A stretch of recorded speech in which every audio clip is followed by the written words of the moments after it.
All right, I'm going to call tonight's meeting to order. Can we all stand for the flag salute? I pledge allegiance to the flag of the United States of America and to the republic for which it stands, one nation, under God, indivisible, with liberty and justice for all. Okay, so now can we have roll call? Councilmember Murray, Present. Councilmember Payne Donovan, Present. Mayor Matsumoto Wright, Here? Mayor Pro Tem Wall, Here. Councilmember Sonmore, Here. Councilmember Woodard, Accounted for. and Councilmember Ryan asked to be excused. Move to excuse Councilmember Ryan. Second.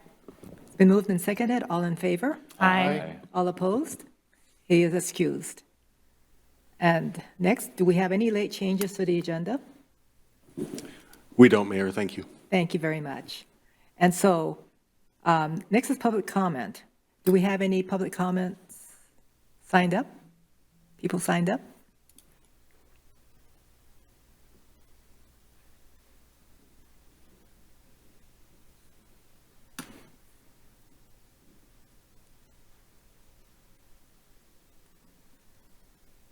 First off, I think you each should have received a paper copy of a comment that was submitted via email today. And signed up for in-person, the first one is Mario Lotmore. Please state your name and area of residence, and you'll have 5 minutes to speak at the podium.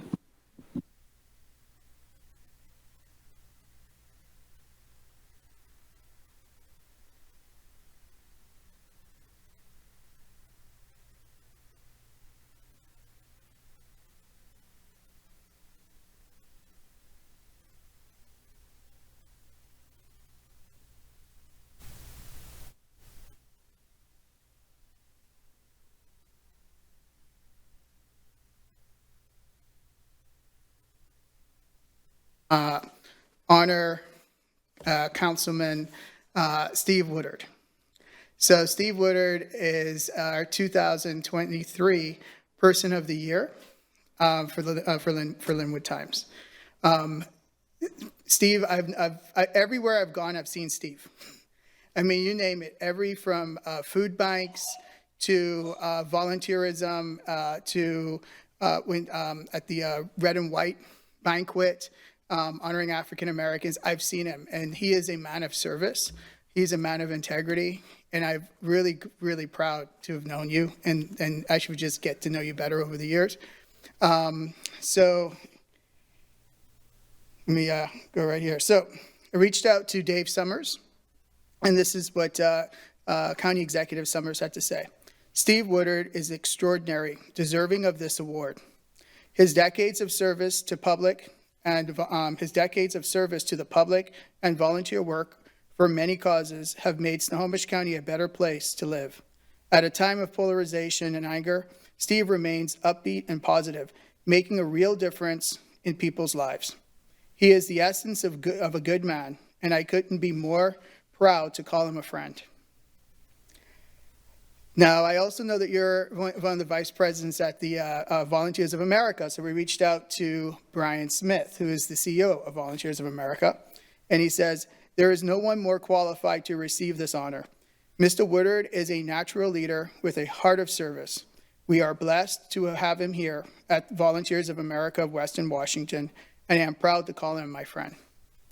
I would say Mountlake Terrace, Mayor Matsumoto Wright, he is, I mean, he's a value to the city and also a value to the council. So I'm here to present you our plaque.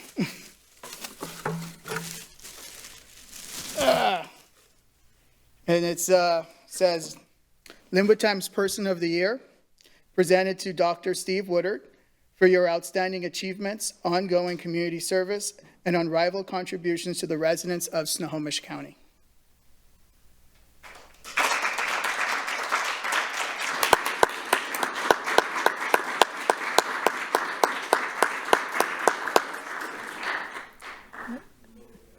Okay, we get one in.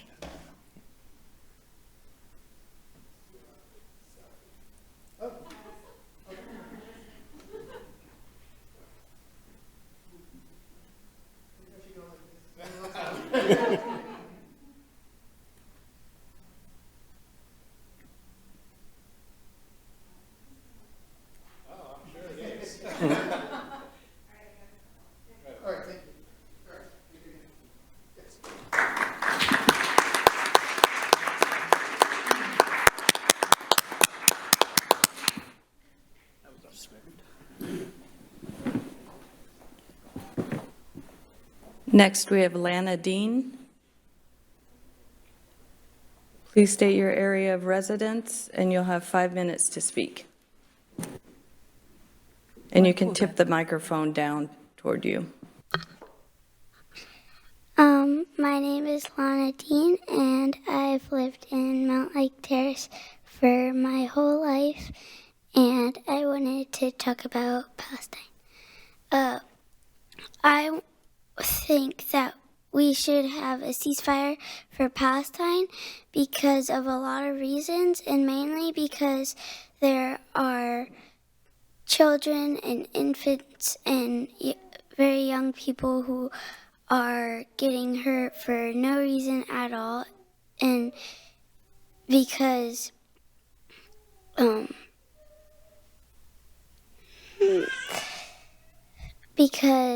Israel is just wanting to take their land, and instead of trying to have peace, they're trying to have war, and it makes no sense because everybody should have peace. Thank you.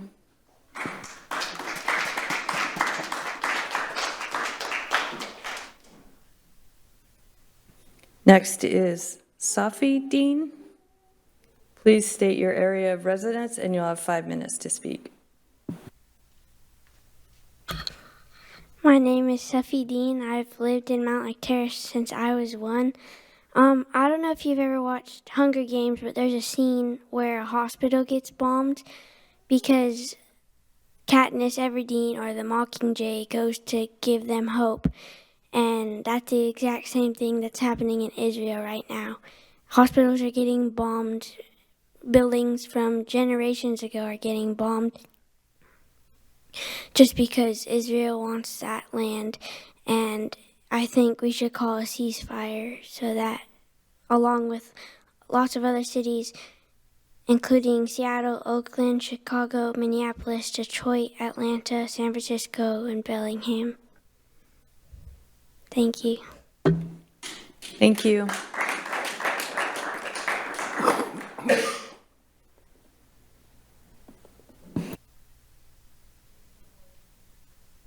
No one else has signed up, and no one pre-registered to speak online.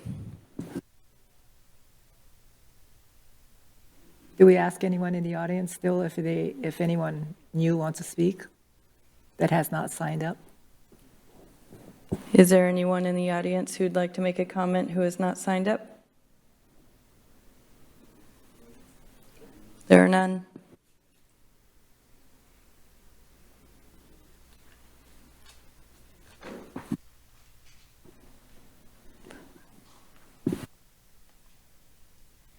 Hi again.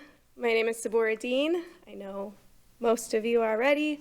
I am here with my daughters, once again asking for the city of Mountlake Terrace to draft a resolution to call for a ceasefire. And while I'm well aware that our small little 4 square mile city is not going to have a huge impact on international relations, what I do know is that this city is a place I call my home. I work here, I live here, my kids go to school here. They watch me day in and day out have my heart broken because so many women, children, and innocent men, although we like to remove them from all of the statistics, are losing their livelihood. We need to be a city that stands up to say our tax dollars should not be used for this. So many people tell me, why are you doing this? Why are you saying this? Why are you putting so much effort into it? It doesn't make sense. We're not in this war, but we are, right? When you go to the store and you buy a bag of M&Ms, some of that tax money is going to this war. When you have congressmen and former vice presidents signing their name to missiles that then go to blast these children in their homes, we are supporting that. And we cannot have our name on that list.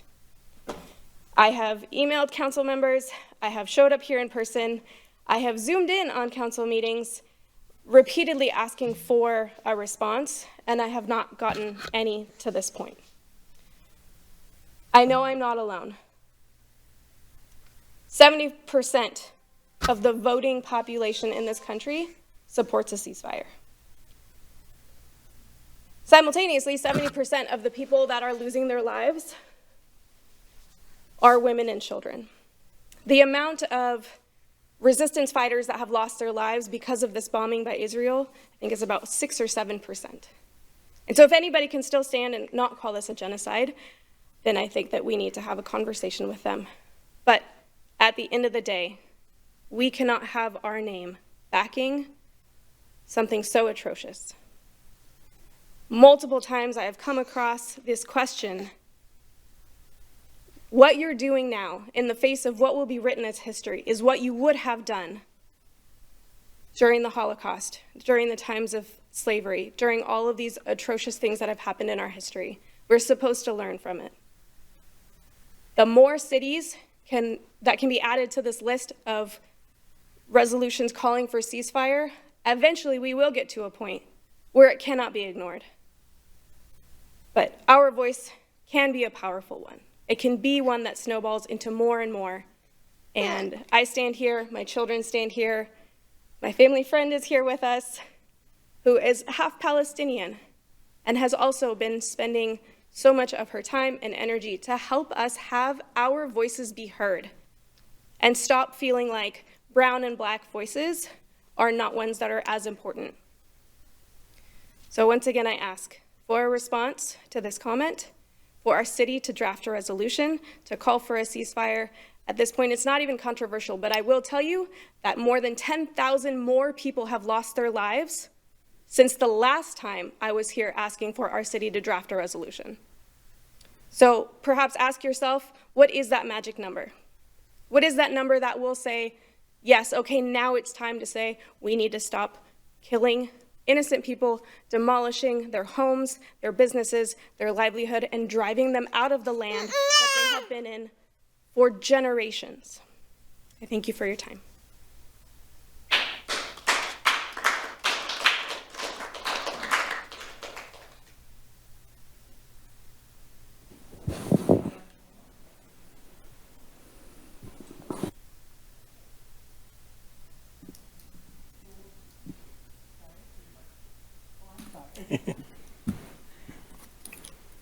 All right, so we'll move on to the consent calendar.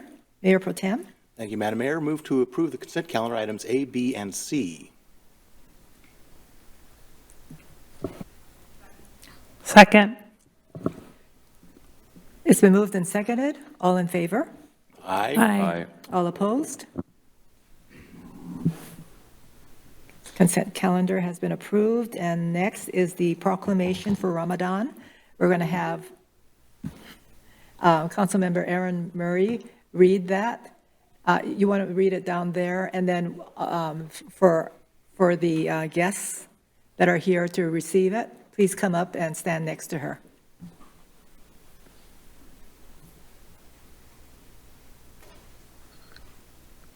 Thank you. On? Yes. Okay. Well, I feel very grateful to have the opportunity to read this proclamation on the council's behalf tonight. So, City of Mountlake Terrace Proclamation recognizing the commencement of Ramadan 2024. Whereas Ramadan is the holy month of fasting, spiritual renewal, and a time of reflection for Muslims worldwide in the 9th month of the Islamic calendar year.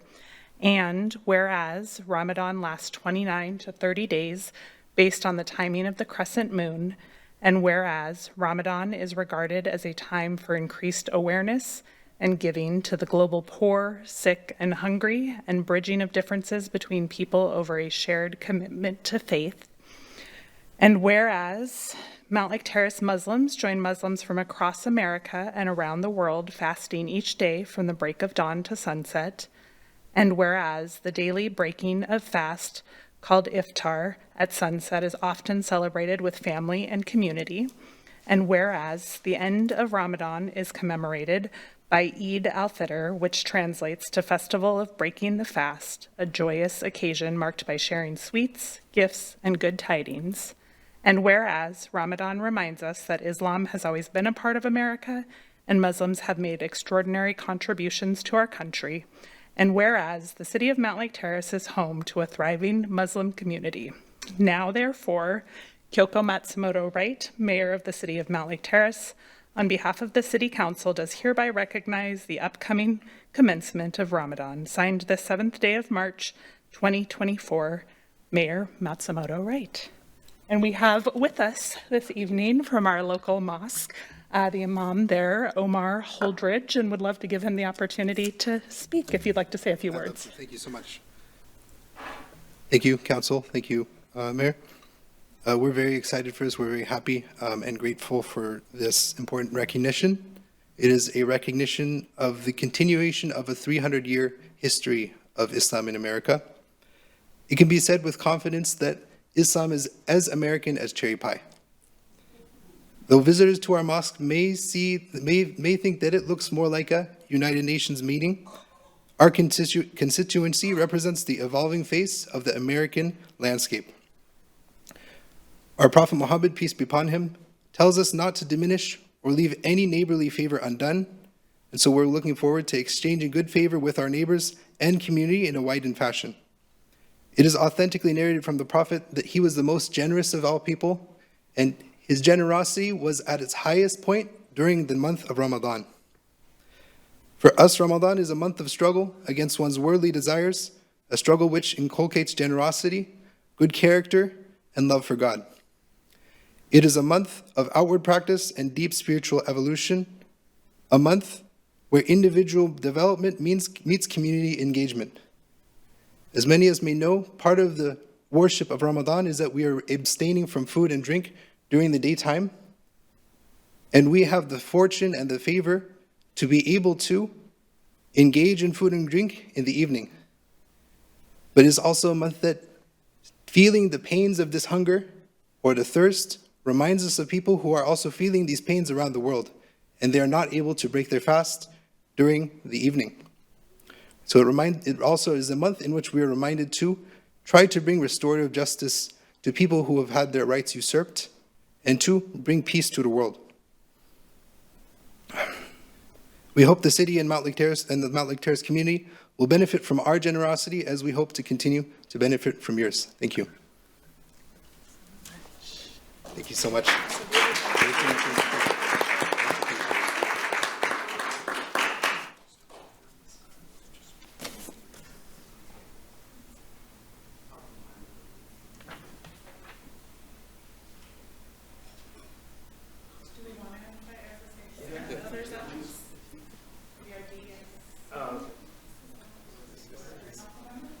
Yeah, I'll come down.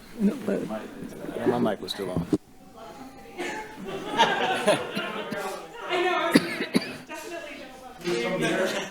Oh.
I know, to me, you guys are like 7'5".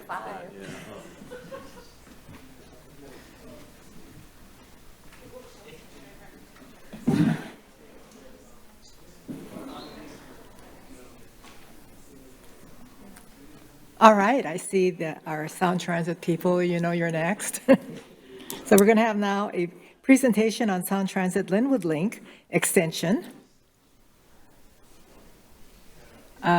It says here that Carolyn is going to be presenting it. Okay. She can introduce the people from Sound Transit.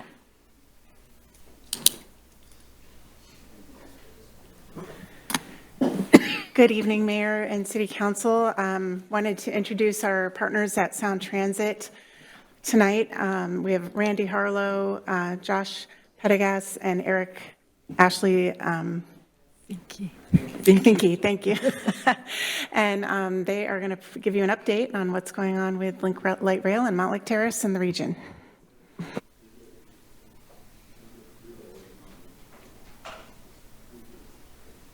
Is it working? Good night.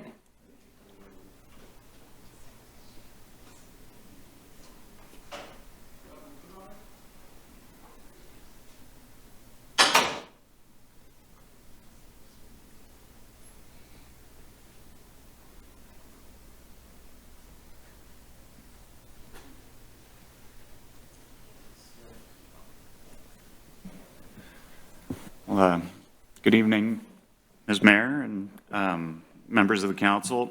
I'm pleased to be here tonight to provide an update on the progress of Sound Transit's Lynnwood Link extension. I believe the last time I was here was just under a year ago, and a lot's been going on in the past 10 months or so. My name's Randy Harlow. I'm the Executive Project Director for Lynnwood Link, and I'm part of Sound Transit's Department of Design, Engineering, and Construction Management. Joining me this evening is Deputy Executive Project Director Josh Pedagas and our North Corridor Government and Community Relations Director Eric Ashley Vinka, both of whom will be available to help answer any questions that you might have. As I go through today's presentation, please feel free to interject or interrupt to ask questions at any point along the way, and we'll do our best to answer them.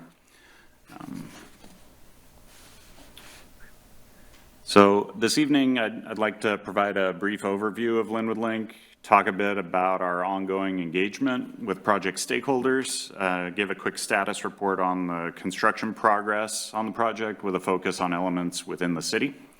And I'll also touch on some of the work being done by King County Metro and Community Transit in anticipation of the light rail service opening later this year. Although you're probably aware of Lynnwood Link's scope by this point, I thought I'd provide a little short overview, either as a refresher or an opening act, if you will. Lynnwood Link's the 8.5-mile extension of the existing one-line light rail service, which currently serves Angle Lake to Northgate, from the Northgate Transit Center to Lynnwood Transit Center. Initially, trains will run at a frequency of 8 to 12 minutes, and that's a number that we'll refine as our testing progresses in the coming months. Eventually, two-line service will be added, providing service to the east side, downtown Bellevue, and eventually Redmond, with a projected travel time of about 48 minutes from Mountlake Terrace to downtown Bellevue. Frequency will increase at that point to somewhere in the 4 to 7 minute range, and that's, again, something that our service planning team and operations team are continuing to refine. There are 4 stations along the Lynnwood Link route, and a separate project is underway near Northeast 130th Street to add a 5th station by the middle of 2026. We are currently projecting service to begin in the summer or fall of 2024, with daily ridership between 47 and 55,000 across the extension by 2026. So this slide shows our baseline schedule with rail service, again projected in summer or fall of 2024. As we sit today, construction's nearing the 97% mark, with field work for the system's construction contract well underway. The station finishes at Mountlake Terrace are essentially complete and going through the inspection and punch list process. And with the cooperation of city staff and the Washington State Department of Transportation, we project reopening the rebuilt permanent park and ride in time for the community transit service change later this month. I'll now transition to more of the graphic-heavy portion of the presentation and step through some of our construction activities. This slide is a graphic that we've used since the early open house days to provide a general snapshot of how the construction sequence for our elevated extensions typically proceeds. As you can see by the list of milestones, things have come a long way since we broke ground, in 2019.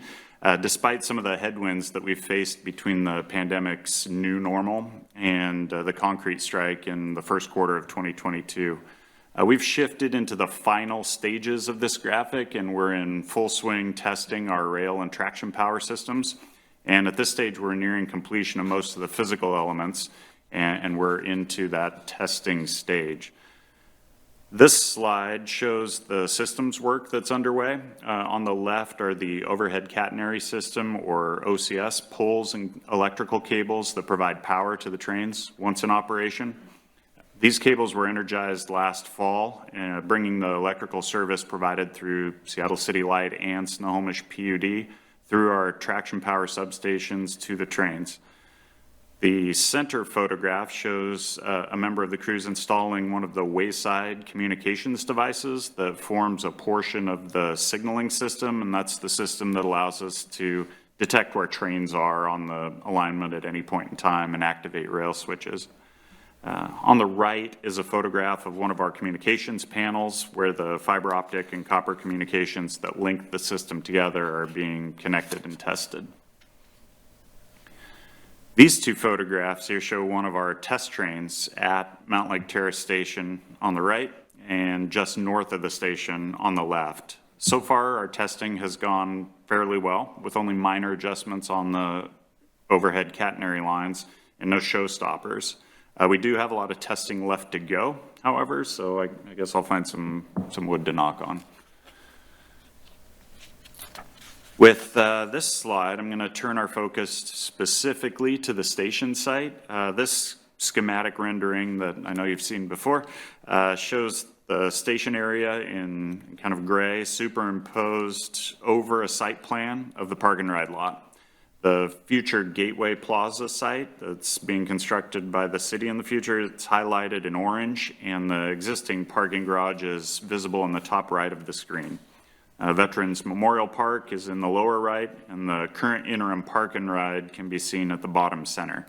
The bus circulation through this site is going to be clockwise, and most of the elements are also visible from this drone shot of the construction site, albeit with north rotated to the top of the screen.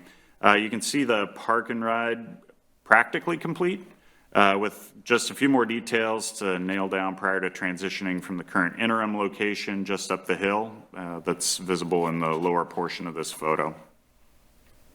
The next few slides will go back and forth from a lot of our early design renderings to our current construction progress. This shot is an aerial view of the station looking southwest, and while this photo looks directly west, you can kind of get a feel for the progress of construction of the station itself. This rendering is of the view from the I-5 off-ramp onto 236th Street Southwest, and the art panels are visible crossing the roadway. And this photo shows the current progress from roughly the same orientation, with hardscaping at the corner starting to take shape.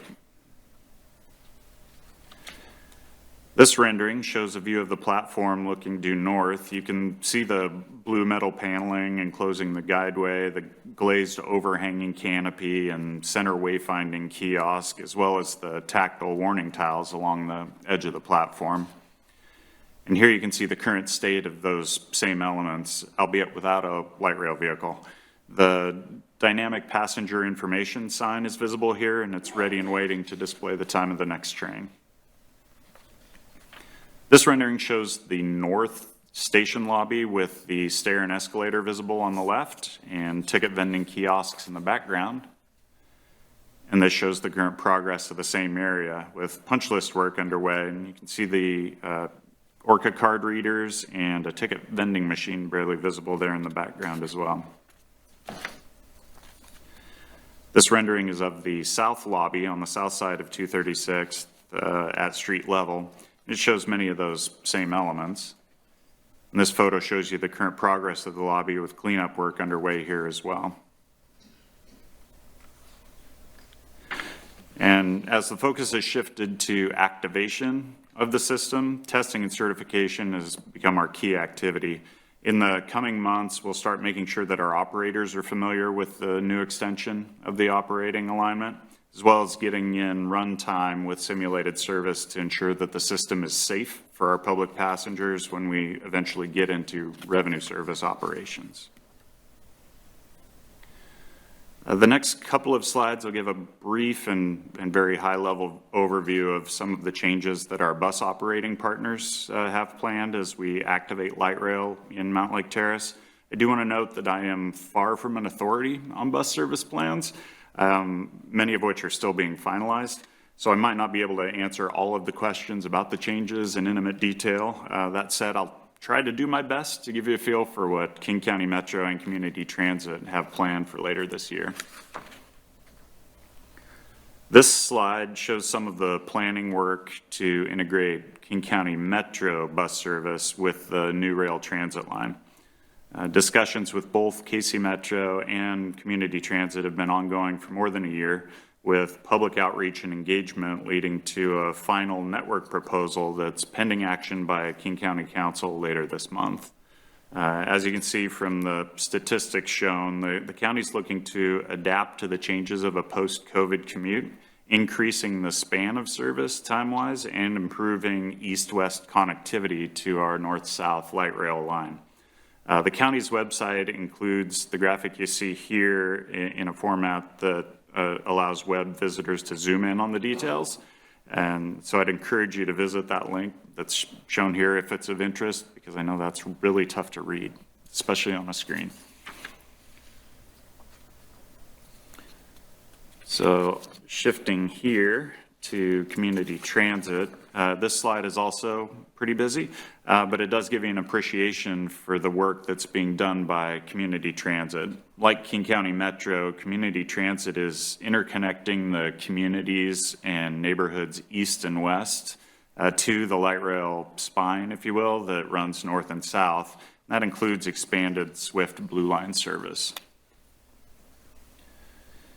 And so that wraps up our presentation for the evening. I wanted again to thank the city staff, our construction contractors, the police and fire departments, and our transit partners that are helping to make Lynnwood Link a success. So we've tried to leave ample time to answer any questions that you might have. And there's probably questions. Councilmember Payne Donovan. Thank you, Madam Mayor. And I will, I've got 3 questions, and I'll try to be succinct. But first, I'd just like to say I'm super excited, and as I know a lot of our community members are, and I want to thank you and all your the team and laborers for building this big, super complex project. It's quite exciting. But first, I wanted to focus in on sort of your comment about the sort of punch list and the near-term sort of opening of the surface parking lot there. Randy, also wanted, so along those lines, to what degree will like regular pedestrian access be sort of restored on portions of the sidewalk into the transit center, or, you know, but will any of the new sort of sidewalk that will help folks get to the commuter buses that are running there now? Because that's a common complaint we've had for, I think, years, and as a bus commuter have been frustrated by, frankly, along those lines. So that's number one. And then number two,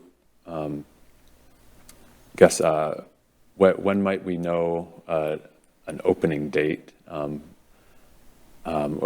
whatever you can say would be appreciated. And I know that's another area of sort of apt curiosity in community. And then third, I know this is a little bit sort of longer timeline question, but know that the 220th site, where a lot of construction and construction staging is going on right now.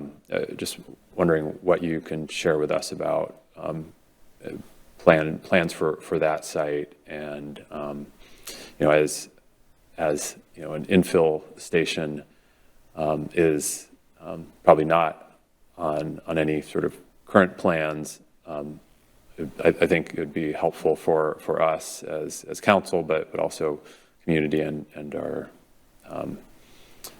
us as council to understand sort of what the opportunities are potentially for that site as we look at updating our comp plan and land use across the city. Just I think it's helpful for us to think about how Sound Transit as an organization might be considering that site. So thank you. I'll tackle the first one first, and hopefully by the time we get to the third one, I'll still remember all three of them. But to answer the first of your questions, the sidewalks surrounding the station area itself will be fully restored. I know it doesn't look that way right now if you go by there. What we are doing on site at this moment is we're arranging the curb work that's along the west side of the station itself so that it can better adapt to the articulated buses that King County Metro and CT will be bringing into the site and parking there. So the work that you see happening right now is to adapt to their latest line of buses so that we can make sure that those will have better access. The construction barriers surrounding that will come down. The fence work will shift back to protect the station itself. But the main bus bays will be opened up. I realize if you're looking at it, that's not the case. On the southwest corner of that entrance to the station, there is some work that needs to be done there that will continue past the March opening of the park and ride lot, but we will have pedestrian detours in place to direct commuters around that temporary work. That will be completed prior to revenue service. Shifting to your second question, which is when are we going to open up? I know that in the presentation I've said summer and fall of 2024. That is holding. That's what I can tell you right now. I will also tell you, though, that our interim CEO announced to our board today, or a committee of our board today, that a decision will be forthcoming in the next 2 to 3 weeks and announced to the public. And then the third question had to do with the 220th Street.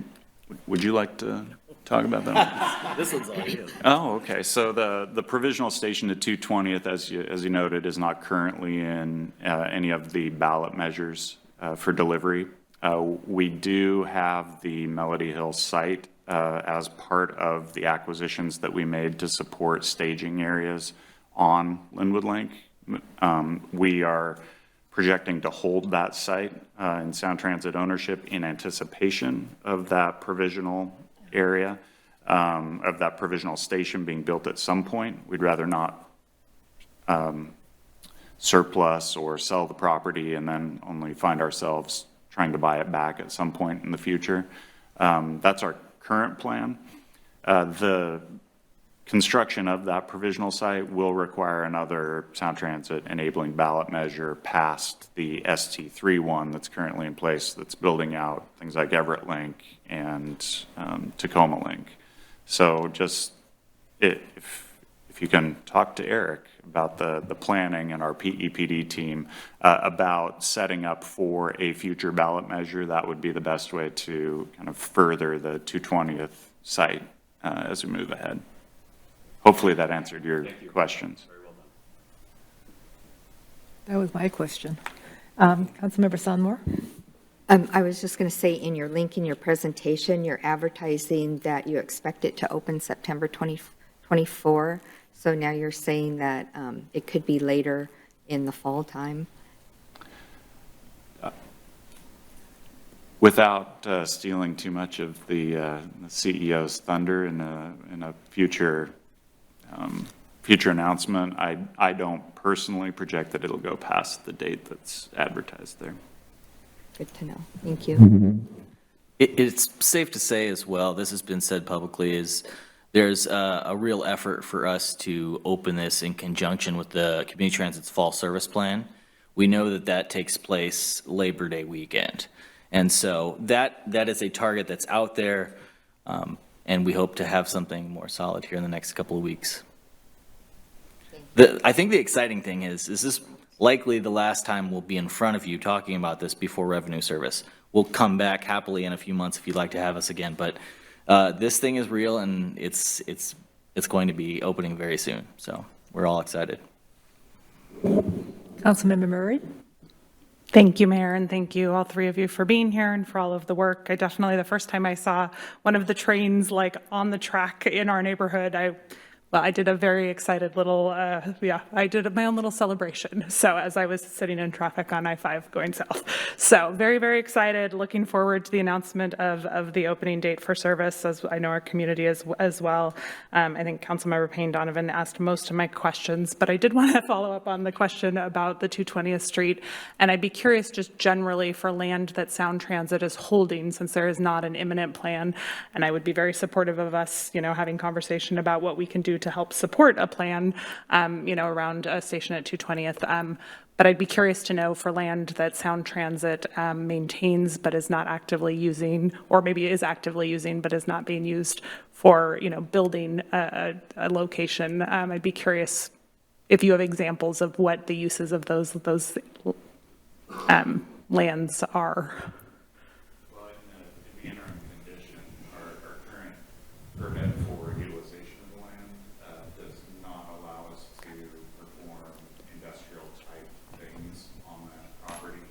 Our property management team will likely maintain the fencing as it currently exists, and that land will probably look like it's sitting dormant. We do have a requirement.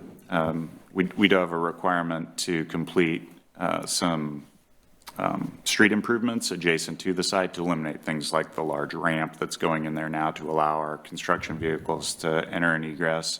And we will be demobilizing from that site and completing those frontage improvements in the next year or two as we close up. That's very helpful. Thank you. And then my only other, I don't know that it's a question, it's more of a comment, but I know I read about the efforts to, I think, think about how we ensure that there is adequate service to meet capacity needs when we open up. And I appreciate the continued efforts and conversations there. And I will just name, I think that's a really critical, when we open, I know there's a lot of pent up excitement. And I think there's going to be a lot of folks utilizing the light rail for the first time. And I would love to make sure that ideally they are able to do that in a way that maintains that excitement and desire to continue to use it as a tool and a method for transportation here moving forward. So I just applaud those efforts and appreciate any continued efforts to ensure that we are able to meet what I think is going to be pretty impressive desire from our community to head down to the light rail station and hop on. So yeah, thank you for that. Just to comment to that, I think you really want to thank the Snohomish sub-area members from the Sound Transit Board. They're the one that really brought this forward when we were talking about opening a starter 2 line and what that might do to the 1-line service when we do open, knowing those capacity constraints. Our team internally, a lot of people said you wouldn't be able to do it. They have worked tirelessly to make it happen.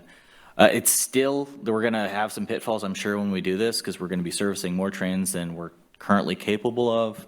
But yeah, it's those folks from Snohomish County that really spoke up and said, we need to make sure that this is the service that we've been promising. So kudos to them. Councilmember Sonmore? I'm glad you brought that up. Can you address the overcrowding? I think the statement came out today that you would be adding some more trains to help with the overcrowding.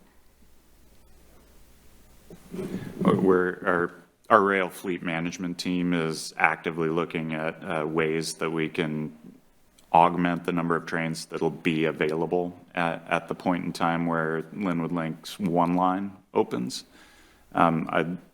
Every time that they think through it, they're finding new ways to stage trains. There are plans to utilize things as far away as Angle Lake's pocket track to be able to stage trains that can be used to support 1-line operations. So we're continuing to try and find new ways to stage vehicles that can then be used in active service. So. And then my follow-on question, if we're going to be at 55,000, thank you, Brian. it be at 55,000 boardings within like a year and a half of opening.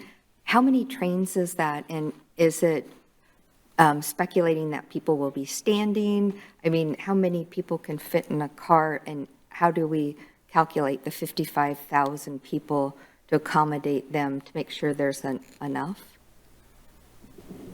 I can't give you the answer to that, but I do have some very talented people that do all the numbers and the crunching of that. So I can follow up with you on that, because it's typically they run through a whole bunch of scenarios and come up with these numbers through the modeling.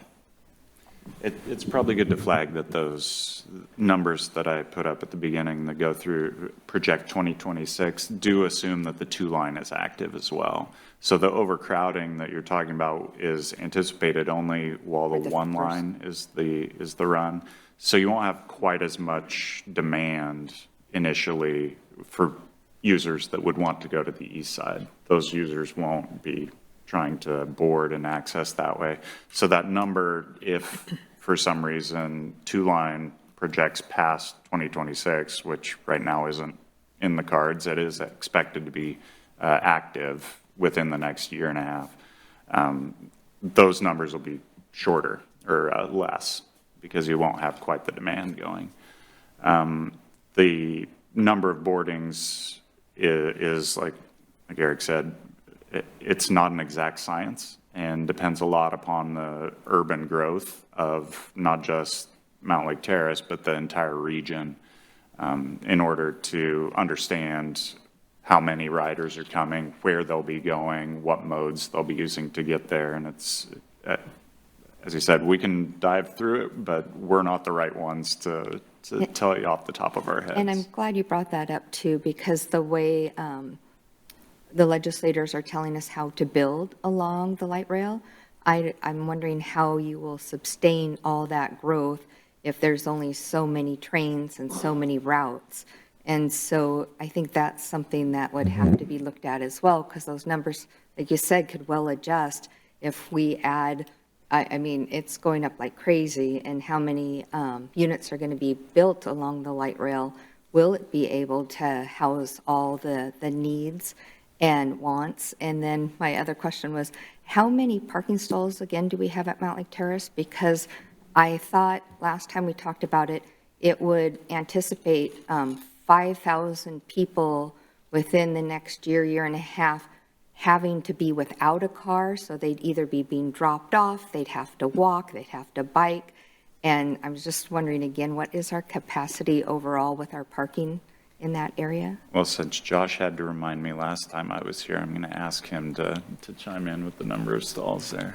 So there's 880 between the garage and the surface parking lot. 808, and can I just ask, just so, does that include motorcycles, and then how many bike racks? I'm just trying to get, when people ask us, how much can that area hold, we can kind of answer that question. So we know 880 car stalls? Vehicle stalls. I don't believe we have designated motorcycle stalls there. I can get you the number of bike lockers that we have. They should be going in any day now too, so I could even have some go out and count them. But And then in the future, how do you see that changing? I know we're supposed to be going to charging stations. Do you guys already have plans of how that's going to progress in the next 20 years, how our parking is going to change, and will there ever be a chance of getting another garage down there, or are you anticipating getting rid of parking in the future?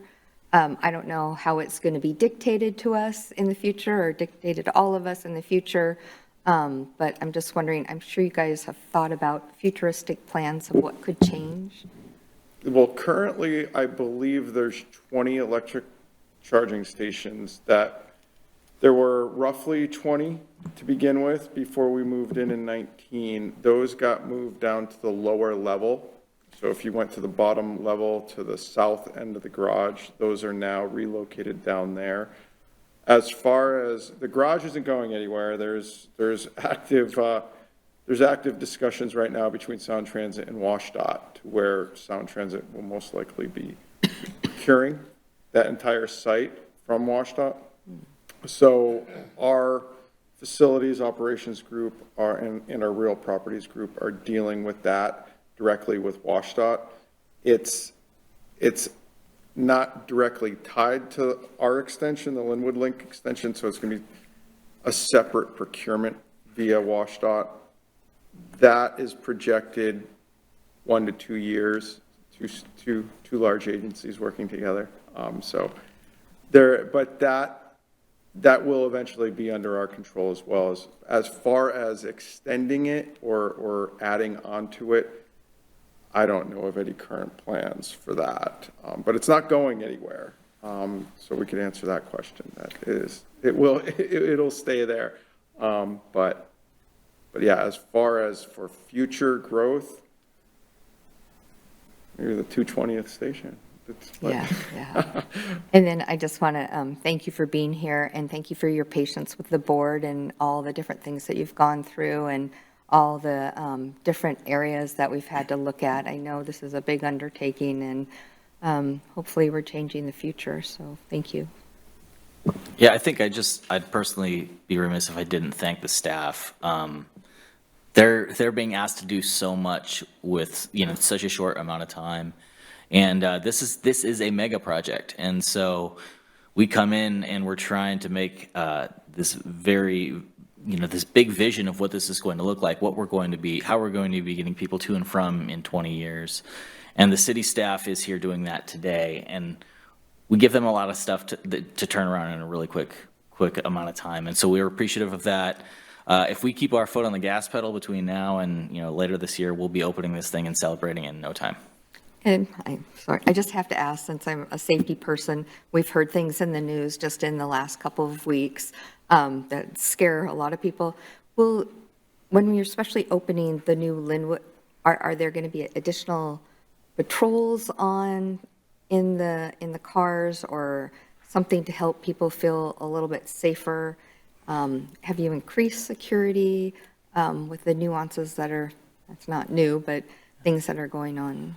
Well, last year we took on, is it four new security contracts to address, just perception as well as actual safety. We have gone from, I think, what was the number we started with on security? We've doubled our security staff in the past year since the last time we came and spoke to the council. So I know that was a concern the last time I was here as well. And I alluded to the additional vendor contracts that were in the works, and those contracts have allowed us to double our security presence across the extension. I know personally as a rider that I'm visibly seeing a lot more security than I did even a year ago. And so I like to reassure people that although it is a public transit and there are security concerns that go along with it, we are actively working to try and reduce and minimize the number of incidents that occur on our trains. So you've doubled from what you have right now. So will you be looking at it like another doubling with opening Bellevue and the Lynnwood site? As you increase the population that are using it, you're increasing your security? Yes, as the number of trains increase, our security presence is also increased accordingly. As far as the specifics of the Mountlake Terrace park and ride, I know that our security vendors will have a role in that, but we are also actively working with the police department to set up kind of the general protocols and standard operating guidelines that go along with the activation of that site. And it's expected that the Washington Patrol will patrol the garage instead of our own Mountlake Terrace Police? State Patrol are planned to be part of the equation. There are multiple sources of security and safety personnel that'll be frequenting the site. And I ask that because when we had certain housing built in Mountlake Terrace, we were told that Snohomish County would help police that, and it doesn't happen. Our own Mountlake Terrace police end up being closest, and Snohomish was more spread out. So that's why I asked. So I'm hoping in the future that we do have that presence there where it's not going to tax our citizens more to have the light rail there to pay for more police, so. What we've found successful in our past openings and our operations is building the collaborative relationships with the local police department, as well as bringing in our county presence and engaging with the state, so that there's a combined approach that really provides the frequency of patrols that make the most sense and establishes kind of the jurisdictional ability to help and to backstop as we go through the regular operation. So there's no looking at us sending a bill. It's all due to collaboration. We won't get any special funding for, I'm just asking, that's not foreseeable of, this is so new, and we know that crime will increase in our areas based on looking at Chicago and Boston and all the different areas. There won't be any special funding for the cities along the light rail track to help with the increased population and the increased flow of crime. So the specific construction project of the Lynnwood Link And that's probably not extension- your question, but I'm just saying in That's general. where I'm going. I know that the budget for the Lynnwood Link extension doesn't include that, but I don't want to say that that's not part of an operational budget somewhere. So we can look into it further if you'd like us to tease into those details. Nothing's going on in Seattle, I take it. So it's already been kind of established as they haven't added any funding to Seattle or any place that has light rail currently for that. Is that what you would look into? Is that what you're saying? Yeah, I think it would be a breakdown of how we work, because I know we work with King County Sheriff's Office, and their presence has really increased here in the last year as we've brought on these security teams. I think part of it has been making sure that the right security teams are doing the right thing. It's not as simple as if somebody comes up here on light rail, gets off because they're unruly, and security kicks them out in the street, and that's the end of it. We have to work together with our jurisdictions so that there is a plan that fits your community. Yeah. I can follow up on what that looks like, I'm going into because something a little bit deeper because we know when we arrest somebody here and they go into the hospital, you know, the city has to pay those extra fees and different things like that. And I'm sure it's above and beyond what you guys do for your job. It's more of an Olympia thing. So I'm just kind of putting it out there. we could definitely get you more information on it for sure. I think our public safety team would be happy to come and talk to you about the. Oh, that'd be.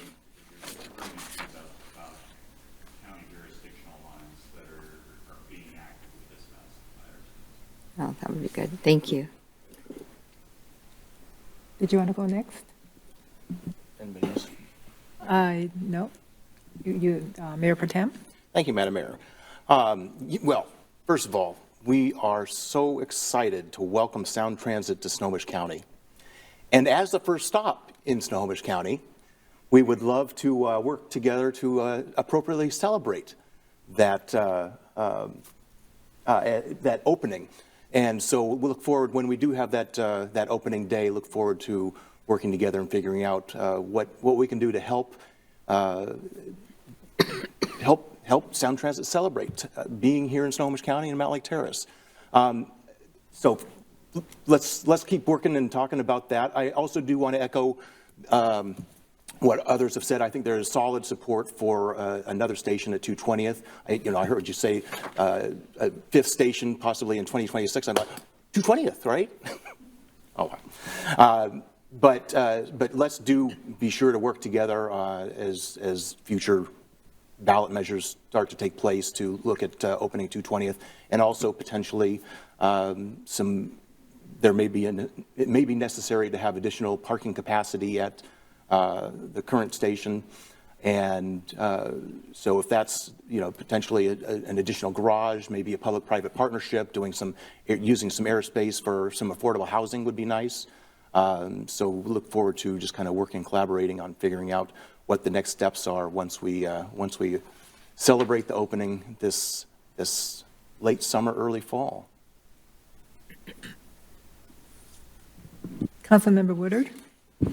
Thank you, Mayor. You all can relax. I got nothing but flowers for you. You can absolutely relax. Just want to share my congratulations. Last time you were here, I asked the question, will we at least be able to make it to a Storm game in the playoffs? And it was like, probably not.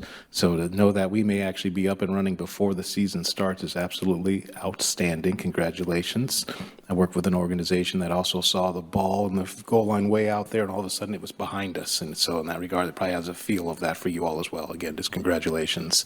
In the spirit of figuring out how to celebrate, I think you've already heard me say a million times, I'm one of your biggest advocates. I try to convert people to riding all of forms of public transportation, light rail in particular.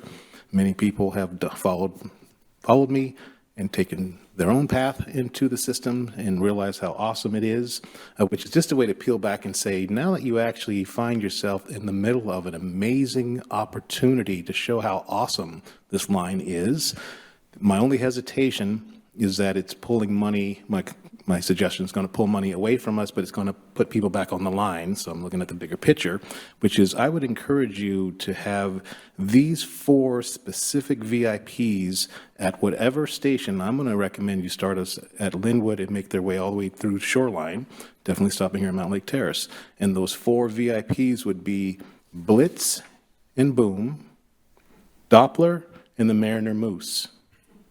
It sounds funny, right? But those 4 opportunities right there, of course, there's only 3 sports because Boom and Blitz work together on the football team. But nonetheless, we'll remind you how amazing this line has opened up, and most people can relate to sports, which is why I'm saying there. I personally just had an opportunity to take the line, get off at the university station, and go immediately up into Benaroya Hall. I had forgotten that beautiful asset. There are so many things that are just absolutely amazing that you are now going to eliminate us having to go to Northgate, put up with that nonsense called parking, which happens, and they've figured it out down there. But nonetheless, in the spirit of parking is an issue, you eliminate that for us. And I would just say, by reminding us those 3 amazing institutions down there that a lot of us up here in Snohomish County make the trek down there is how I would say you're going to get a lot more people focused on the real power that's there. Nobody cares that they're getting to their job faster. They really don't, because it's still, maybe you do, but you're about the only one who's like, I got to get to work quicker. You just don't want to be stuck in traffic. That's not the same thing.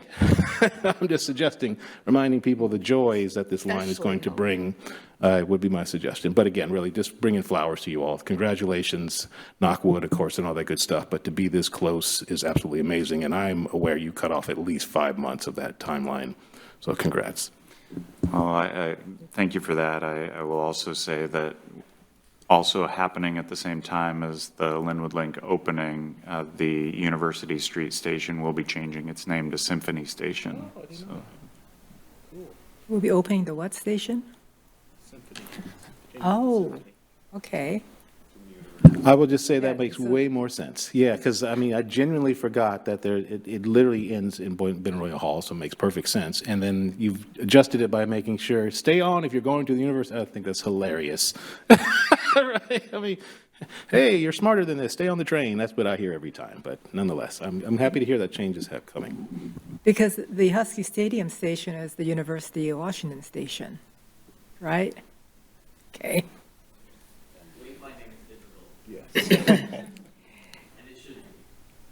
Well, I just want to say that listening to this, I now know that our 220th station is going to be after Everett gets their station. Because it sounds like we're going to have to vote on it in ST4. But that still, I'm not complaining because I know that's in the future and it's going to happen.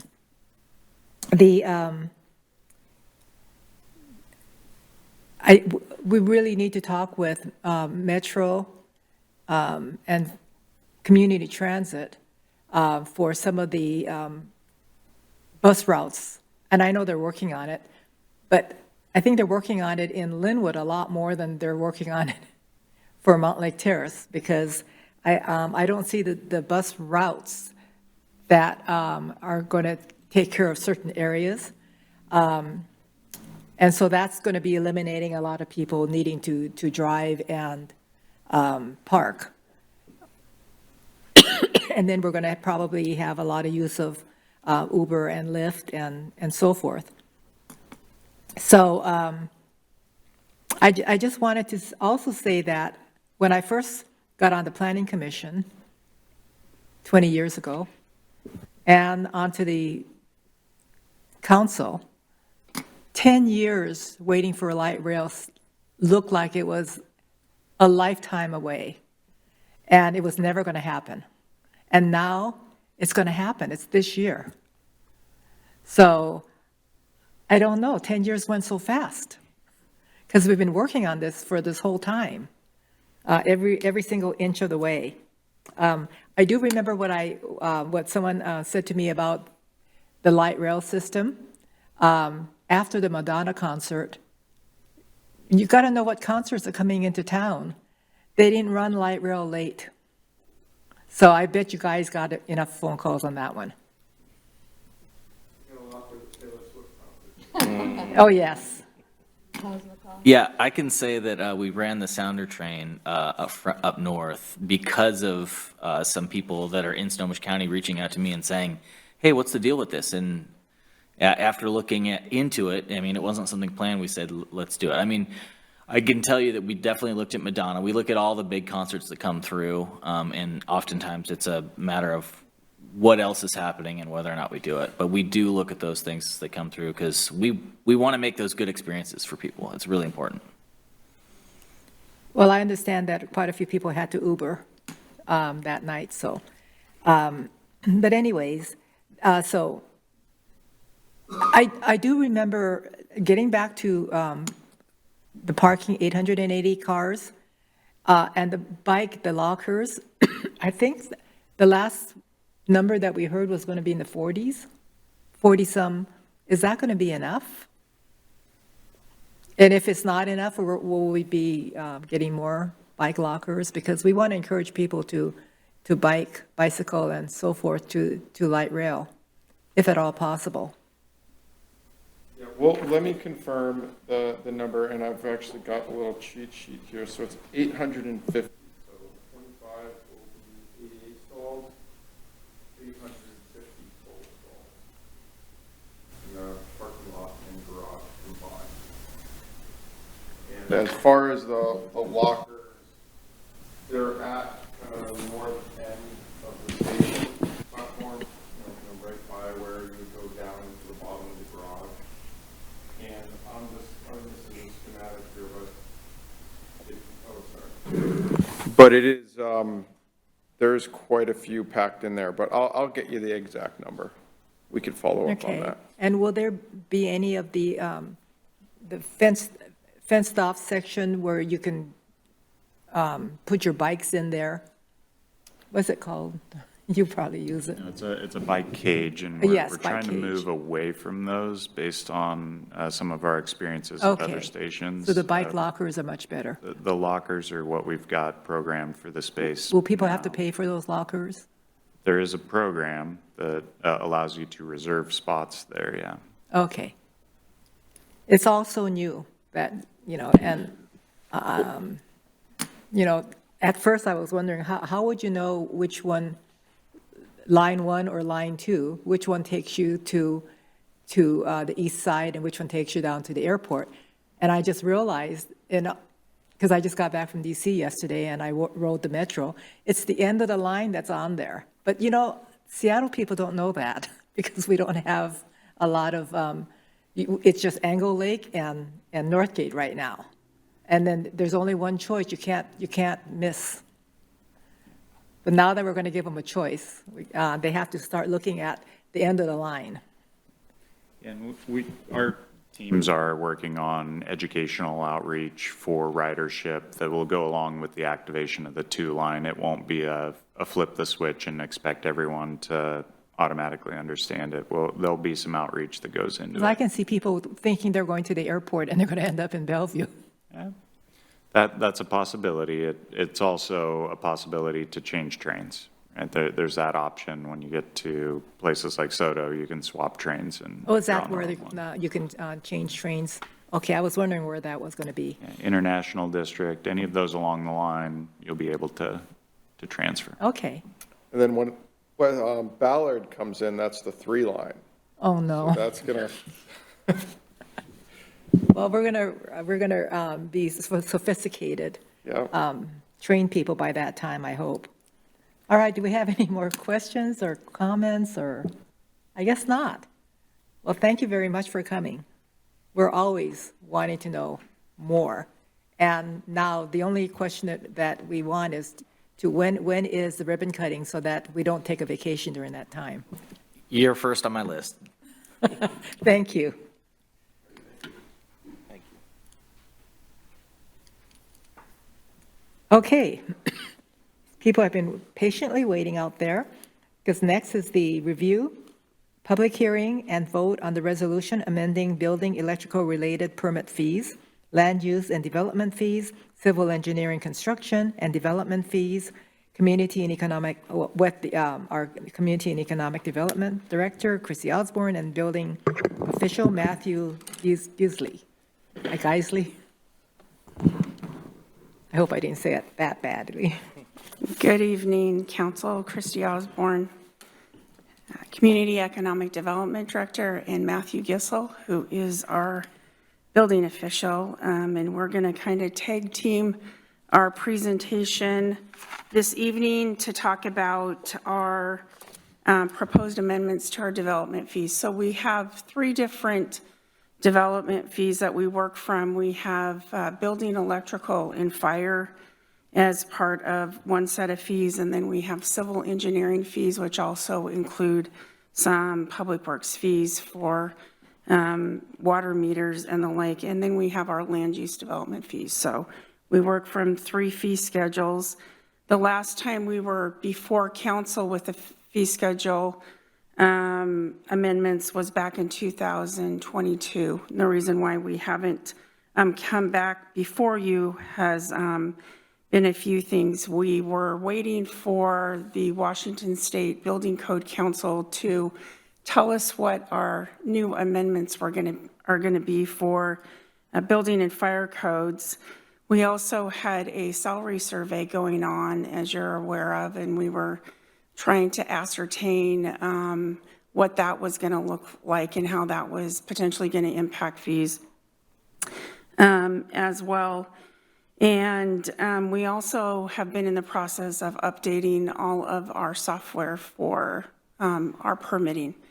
And our old system did not do a real great job on providing us accurate data. So Matthew actually should be rewarded for coming up with some pretty good data, which we utilize to try to get to the point we are right now to bring you what's before you. So we have 3 general approaches that you'll see when you review our fee schedules. One is that we use published valuation tables, and that's used primarily for building fees. And then we also do a fixed cost assessment for some fees.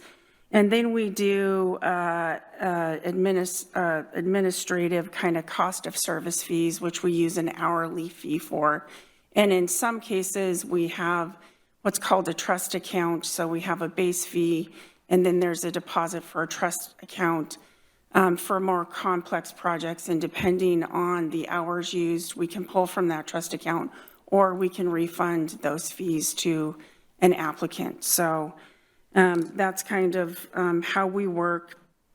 We're also, what you'll see when Matthew goes through these proposed fees is we're continuing to try to streamline our administration of how we process fees across the city in all departments as well. So hopefully that you'll see that, and hopefully you'll see that we're trying to improve that each time we come before you to make those improvements. I think I said improvements twice. So I'm going to let Matthew kind of go over some of the changes that are highlighted in track changes that we provided for you. So you can get an idea of our approach and what we're working towards.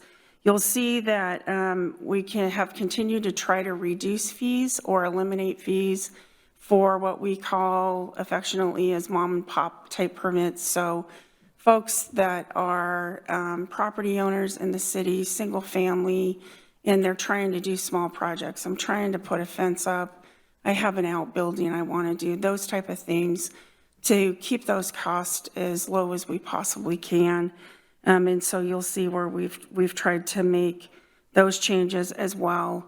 With the intent of we've tried to look at a 5-year kind of cost recovery model with the data that we had to get a better picture of the hours that it's taking to process an average application from a 5-year window. And so we're basing it more on than just a year's time, but to get a better reflection of what's our average processing time for these permits as well. So I'm going to turn it over to Matthew. Matthew can kind of go over those, and then I'll wrap up. Hello, everyone. Thank you for the opportunity to serve you once again. I'll kind of go over the main bullet points, and then I'll open up each fee schedule so that we can go through it together, and I can answer any questions that you may have.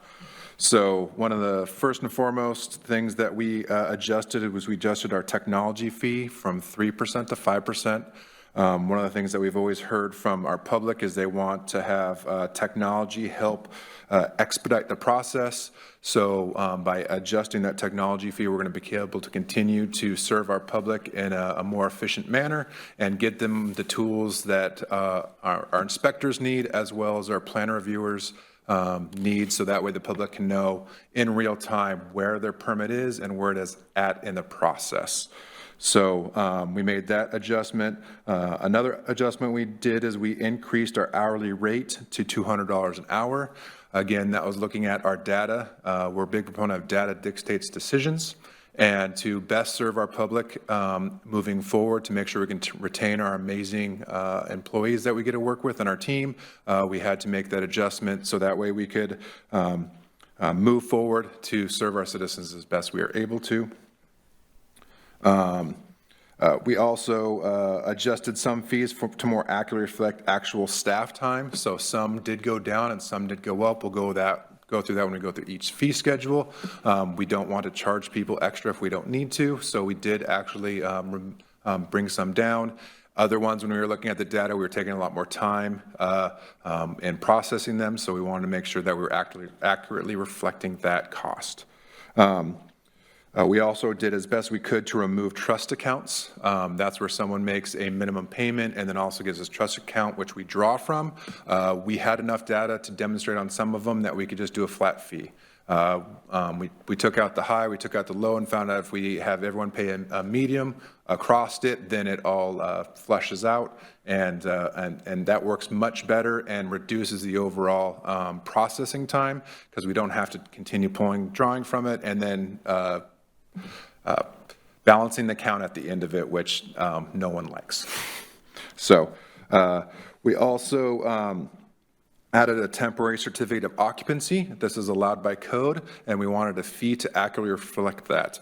And our wanting to continue to grow town center, we're going to have more mixed-use development.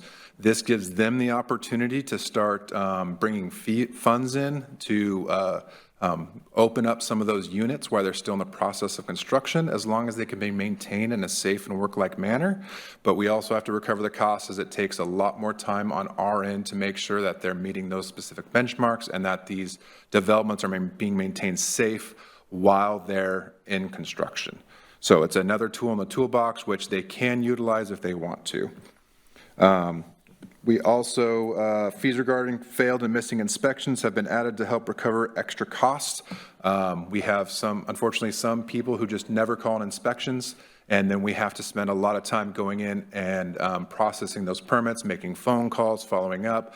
So again, this is a tool that we hopefully do not have to use, but if the tool's there, then they might be more prompted to call in their inspections, get things called in.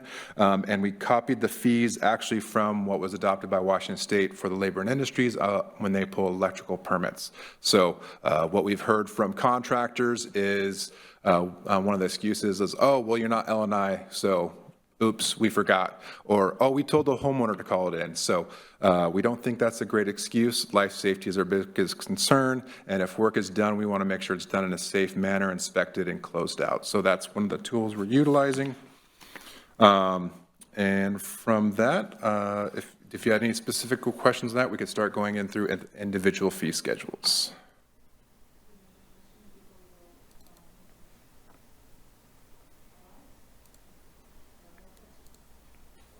Okay, there are no questions. All right.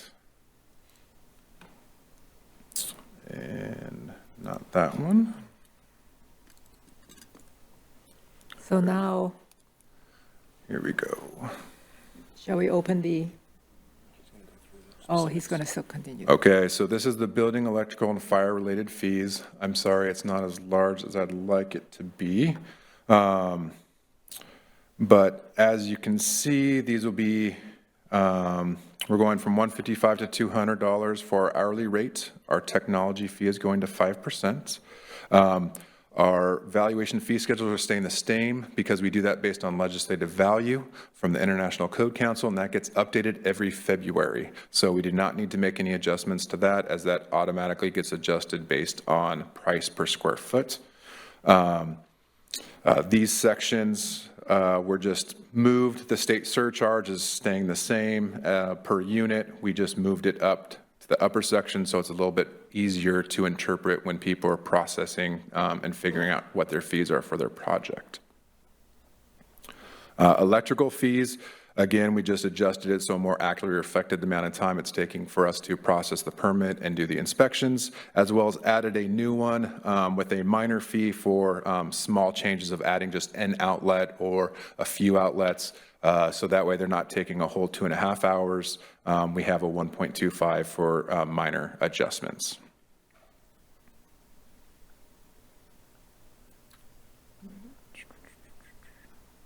And then certificate of occupancy is 2 hours, as is from the information that we had, it takes us longer to process those as there is an inspection, as well as historical data sometimes has to be found to process those permits.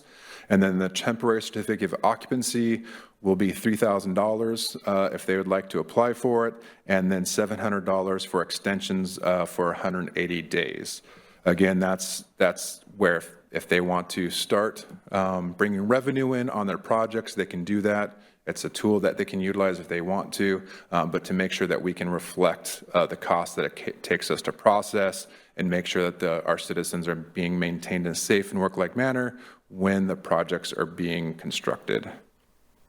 One of the other items that we did from a lot of feedback from our public is the removal of a residential fence permit.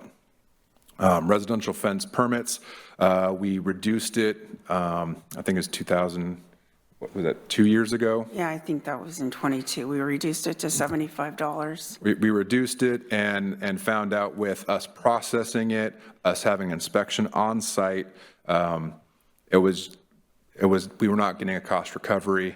And after evaluating it, the 6-foot fence in the rear of the property and a 4-foot fence in the front of the property, which is allowed by code, if they're meeting those parameters, there's really no need to pull a permit.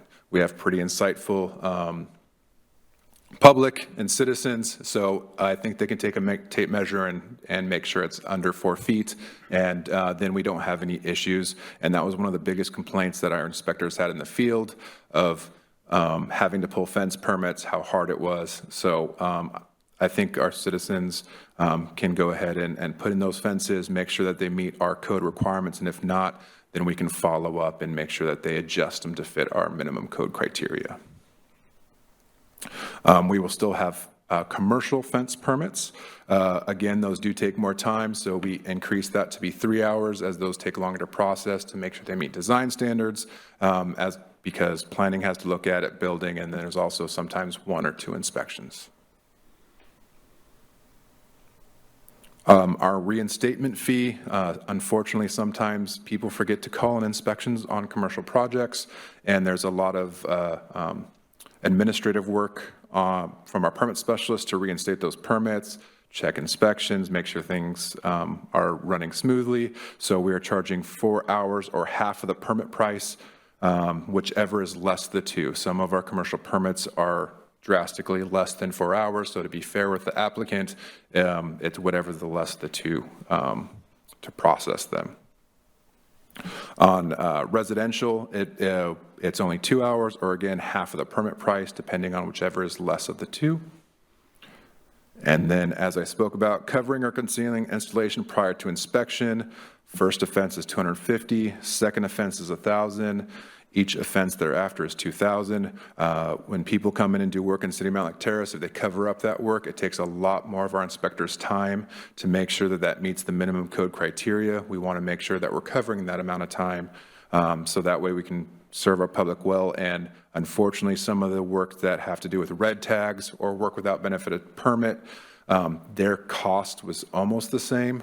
So unfortunately, we want to make sure that if that takes place, that they're paying their fair share for the inspector's time and administrative time. Failure to make corrections within 15 days of notification of our electrical inspector. Again, that's life safety is our highest concern. So if our electrical inspector finds an issue with a project, we want it rectified as quickly as possible and re-inspections called in. We do not like work sitting out there that does not meet code criteria, especially when it comes to electrical. So this fee is specifically for electrical inspections, and if there's found not to be meet code, they have a minimum time to rectify it and call it in for inspection. So that way we know it's done in a safe manner and is maintained in a safe way. And then failure to get an inspection within 5 days of completion, or to obtain a permit, kind of the same thing. Unfortunately, some people do pull a permit, do all the work, and forget to call us, and then we have to go and chase them down to try and get them called an inspection. So again, this is a tool in the toolbox that hopefully we don't have to fully utilize to recover our costs of what it takes to get these permits closed out.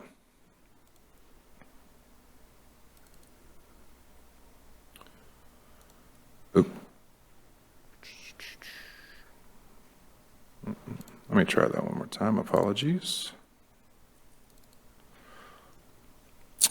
Civil engineering and construction development, there's only minor changes. Most of these are just making sure things align and work well. The only major one that we made was that we adjusted our civil minor permit. Unfortunately, this was not updated to match the ordinance, but after looking at the data, a minor civil permit is only going to be 10 hours total, a flat fee, and it's not going to be a % of the total construction cost. So what we found is on minor civil, when you figure out the 25,000 plus 12.7% and the old 5 hours, the permit was too high for the actual amount of work that we were doing on our end, so they were paying more than that was needed. So we made an adjustment on civil minors. That's going to be a 10-hour flat fee to help with minor civil permits. All the rest of the language is consistent and has not been changed.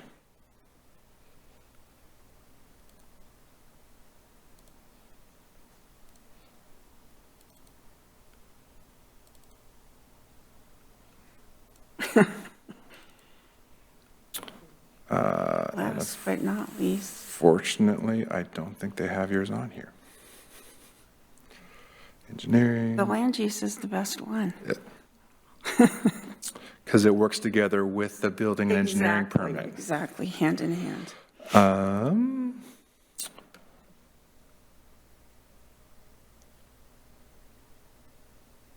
We have the bill for.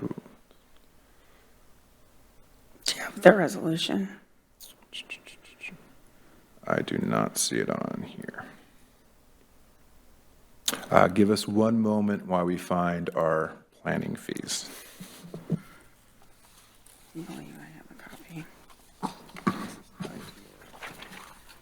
I can go over them real quickly. Again, we just made some edits to make it clear to the public on what those fee changes would be. We took a look at the actual cost of processing these permits. And the biggest change that we tried to do for the land use fees was get away from requiring trust accounts. So administrative, a lot of work to be done. And also the upfront cost for an applicant was a lot more, sometimes 50% of, in addition to the cost of the permit, or 100% of the cost of the permit. So by eliminating that, getting people through the front door and eliminating those upfront costs is decreased for trying to incentivize people to come in and do their project in Mountlake Terrace and also get their permits. So that's really the biggest changes that we had in the land use portion, and that should be in your packets as well. So I don't really believe there was a whole lot of changes other than that, just some kind of minor tweaking as well. And those are in your packet. So with that, that's kind of a brief overview. We did reach out to the Clear Group and Master Builders for their review and comment. We received no comments from either organization on these changes. So tonight we bring this before you. There's 3 resolutions. It is on the agenda for a review and vote, if you so choose, or if you would like modifications to what we propose, that's an option. Or we can also put these items on the consent agenda for the 14th at your pleasure. And with that, we'd be happy to answer any questions that you have.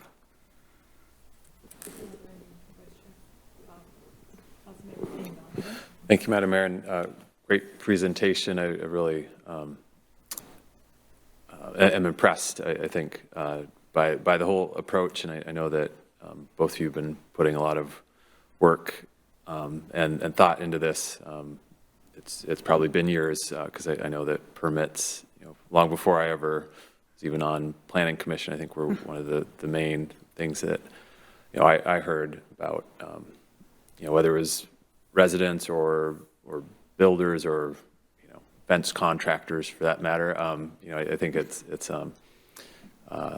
been a topic, and really impressed by the thought you put into, especially I think reducing work and reducing fees where they don't make sense, and also the sort of tech and transparency sort of efforts that you put, or that you're proposing we implement, or I think really do make a lot of sense, and I hope they yield good results. So totally impressed, and I think what you're presenting here probably belies a lot of the work that's gone into this over the last few years. So kudos, and I do have one question, and before I get to that, I'll just say that I'm comfortable supporting this tonight if we are in agreement on it, but wanted to understand sort of how all these sort of fee adjustments or schedules compared to other cities around the region, or especially neighboring anecdotes if you have any. So thank you. Yeah, I mean, I was going to say either of us can ask that. Yeah, I neglected to mention that, but we took a look at all of the adjacent jurisdictions to us, as well as kind of going out. So there's 2 different approaches. Some jurisdictions do just a flat fee, some do an hourly fee, and some do like we do, kind of a hybrid. And we're right in there. I think the highest hourly fee was about $250 an hour.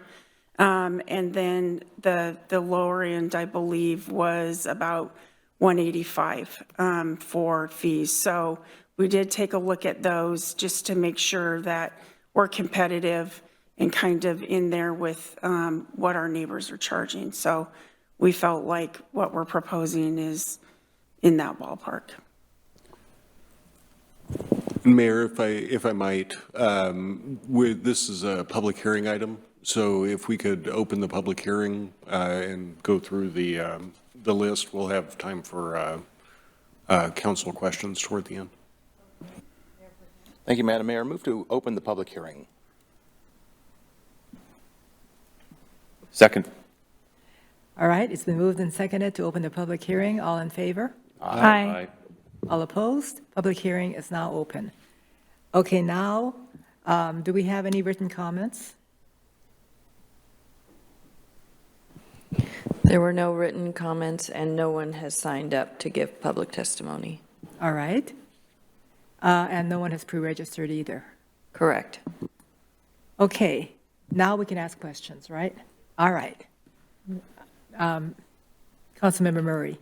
Thank you, Mayor, and thank you both for all of the hard work. I was going to say, it always makes my heart happy to hear that we are grounding our decisions in data, so thank you for using that to inform your work, and for also listening to community feedback. I think to Councilmember Payne Donovan's point, the fence permit in particular, I think is probably one that we have all had somebody share their frustration about at some point or another, and so I appreciate that we continue to look for ways to make it easier for residents within our community to make small improvements to their homes in a way that is financially feasible. So appreciate all of that good work. I did have two questions.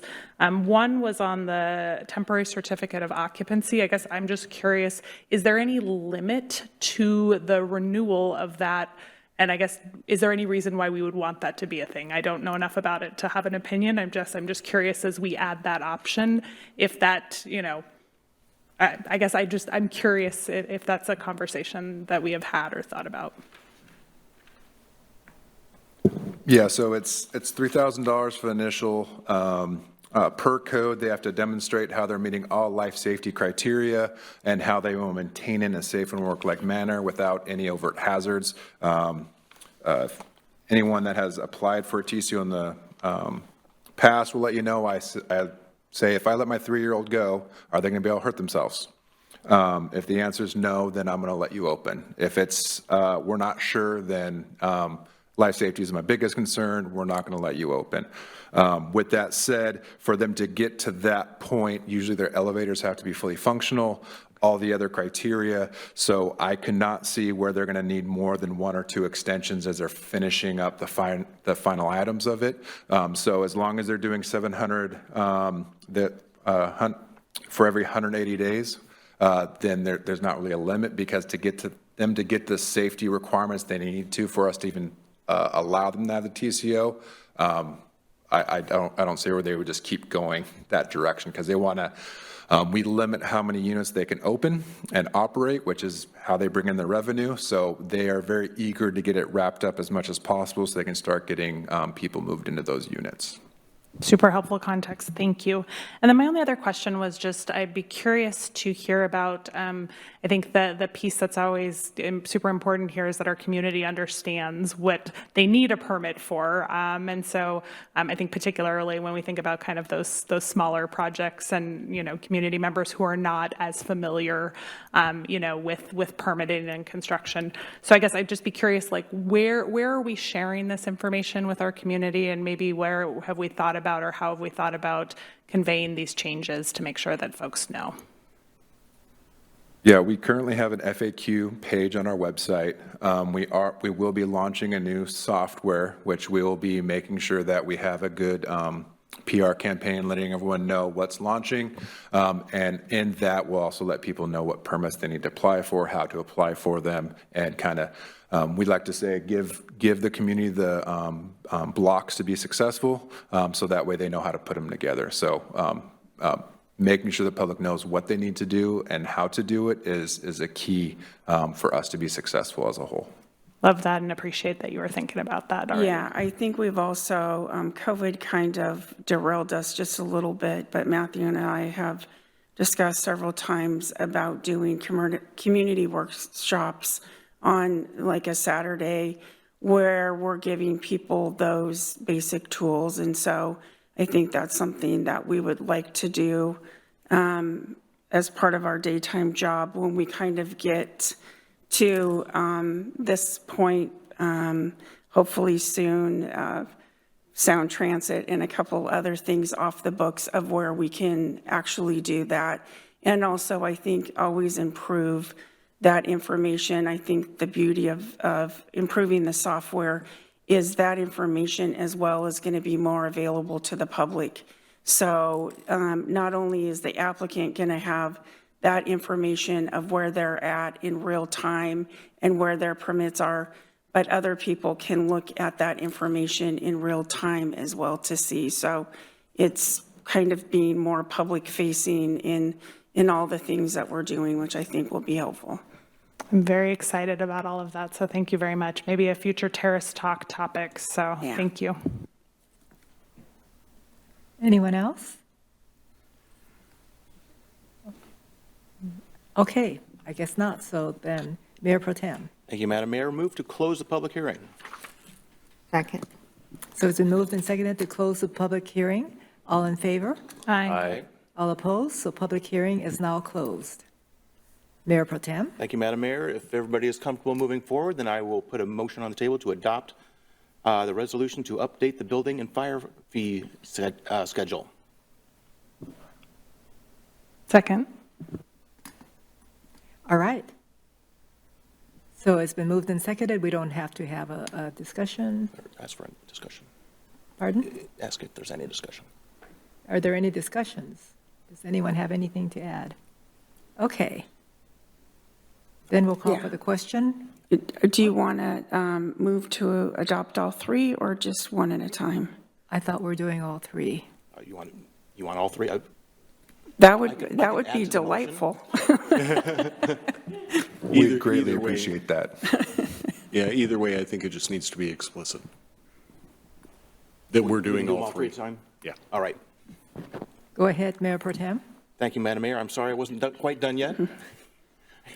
I'd like to move to adopt a resolution to update the building and fire fees schedule, as well as a resolution to update the civil engineering construction development fees schedule, and a resolution adopting the land use and development fees schedule. Second. All right. Now that's been moved and seconded. Any discussion? Any discussion? Nope. No? All right. Then we can call for the question. All in favor? Aye. Aye. All opposed? It has, did you have a question? So it has passed. Thank you very much. Thank you. All right, so next is the review and vote on the ordinance amending municipal code for billing, payment, and delinquency for water, sewer, and stormwater. And that will be with our Finance Director, Janella Lewis.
Good evening, Mayor, Mayor Pro Tem, and Council.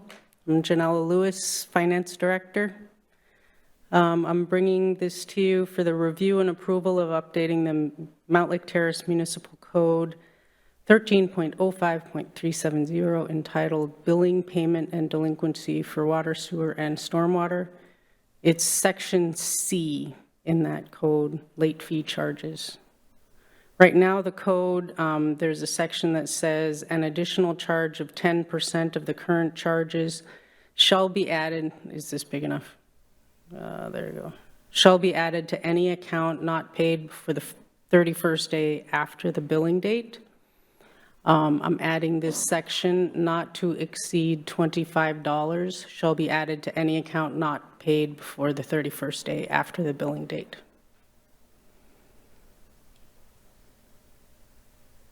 That's it. Short and sweet.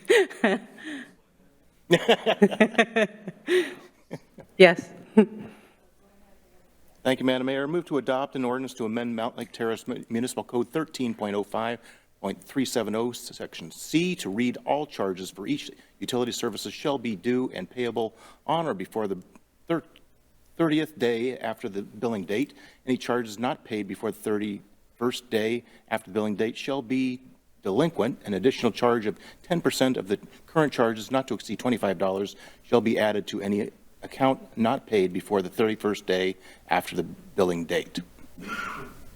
Second.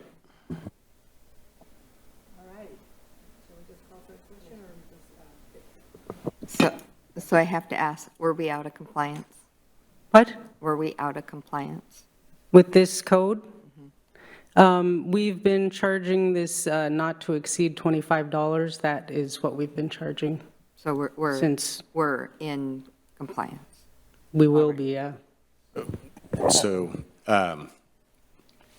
the code, as it currently reads, doesn't have the $25 cap. We have been charging at the $25 cap, so we want to make sure that we are in compliance with what our adopted code says and not just want to make sure creating procedures as we go along. nobody could come back and you're not going back through all the list. Can I ask approximately how many people are maybe delinquent a month? Maybe even you can do more general. I don't want to, I'm not trying to focus on anybody being late with their payments. That's their business. But is it a big number? I can get that number for you if you'd like. No, that's okay. Yeah. Okay. Thank you, Mayor.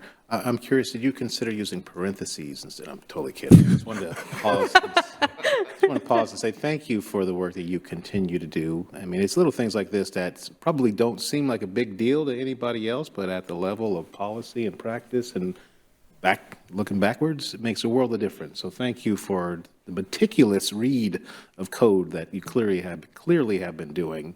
And as silly as it seems to come up with this, I just need to add these 5 little words, but they make a world of difference, or whatever the actual count ended up being. So thank you. Yes, you're welcome. Call for the question.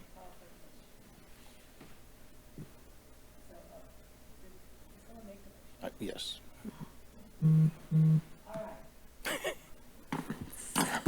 Thank you. So, all in favor? Aye. Aye. Aye. All opposed? So it has passed. Great, thank you. Thank you very much. And so now we're next. We had one person from Sound Transit wait to hear this. We're going to now review the agreement for Sound Transit Trail implementation with our Deputy City Manager, Carolyn Hope.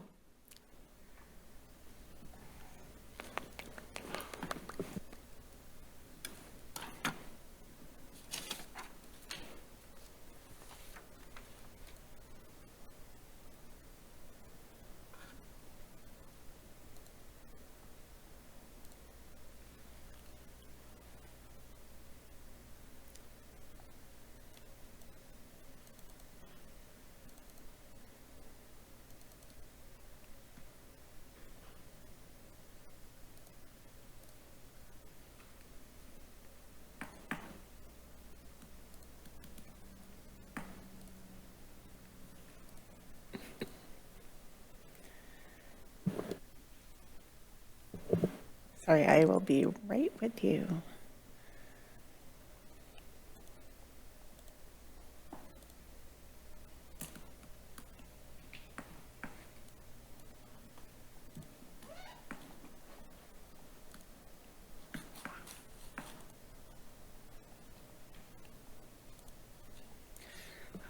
Okay. Good evening again, and I'm here tonight to talk about a trail implementation agreement between the city and Sound Transit. This is the trail that would complete our transit corridor connections project. On the map, it is highlighted in the dashed yellow line between the Transit Center parking lot and the current interim parking lot, which is owned by Millstream. So as we heard tonight, we're getting ready for Link Light Rail to open in Mountlake Terrace. And this is actually a picture of light rail in Mountlake Terrace doing some testing. And so Sound Transit is wrapping up their remaining project items related to the light rail station. And one of those components was to build part of a trail between Veterans Park and 236. And the city was to build the remainder of that trail. And that's highlighted here and in your attachment. Also, Sound Transit had a temporary construction easement in Veterans Park that included a little bit of trail restoration, which is also related to both the trail connection we just showed you and some work in Veterans Park that we have planned. And so we are talking about that section of trail and restoration area tonight as well. So going back in time, as shortly after the permit was approved, there was a condition on the permit that Sound Transit get an easement from Millstream for this trail that we were talking about in the yellow dash line. And so that is in the works, and that easement is coming from Millstream, the property owner.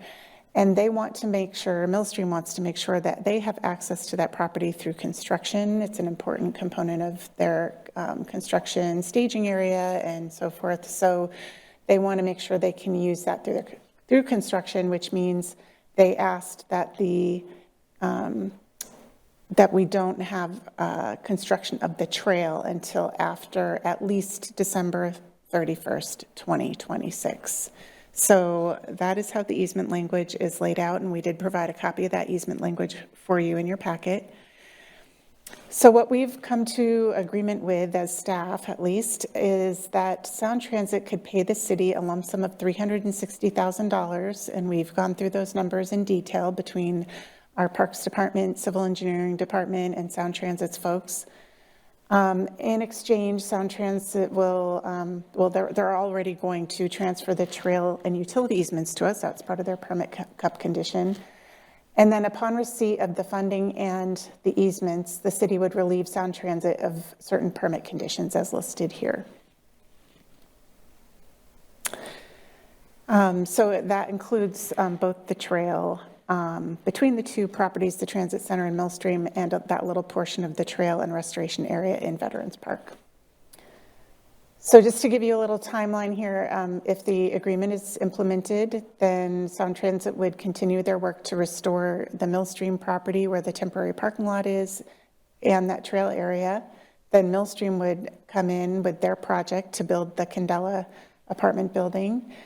And then Millstream would, at some point, turn over that property to us to allow us to build the trail. And then the city would be responsible for building the entire trail, which makes sure that the design is as comprehensive as it can be, as opposed to building it in 2 or 3 stages. So our recommendation as city administration is that City Council authorize the city manager to sign the trail implementation agreement between the city and Sound Transit at our next regular meeting. Happy to answer any questions. On the consent agenda, yes. But do we have any questions tonight? Any comments? Councilmember Woodard? Thank you, Mayor. I just want to make sure I followed. The 23.B1 through 9 Roman numerals, I'm looking at it as a F on the MetaViewer document, and it looks like basically what we're saying is we're relieving Sound Transit of them having to build the trail. So it's basically where they were going to do it in the beginning. We're now constructing this new deal. They're going to pitch in money, in essence, that if that's what you did to build the trail, so be it. But we're done, and then you all do what you got to do. That's right. So we're relieving them of building the trail and restoring the Veterans Park temporary construction easement area. But that lump sum, theoretically speaking, covers. That's right. Aspect of it. Okay, Yes. perfect. Thank you. Councilmember Murray? Thank you, Mayor, and thank you, Deputy City Manager. I appreciate you coming and presenting, and appreciate all of the work. I know that this has been an ongoing conversation, and I guess I just want to make sure that our community and our council is clear about what is before us. So currently, there is no access to get through Veterans Park to the transit center, which is something that existed before construction started. And something that is a key access point for many of our community members, myself included, to get down to the transit center. And so this agreement that we are looking at would not even start the process of construction of that for, where are we at? 2024, early 2024. So we are talking about, almost 3 years. Yes, that's the at least date. Yes, Mm-hmm. yes. So minimum. Yeah. And, to be fair, this is private property that we've been trying to negotiate an easement for, and it is challenging. I hear you. There is an alternative route to go on the sidewalk around Civic Campus and around the block, but it is not as maybe beautiful as walking through Veterans Park and cutting down between the two properties. Yes.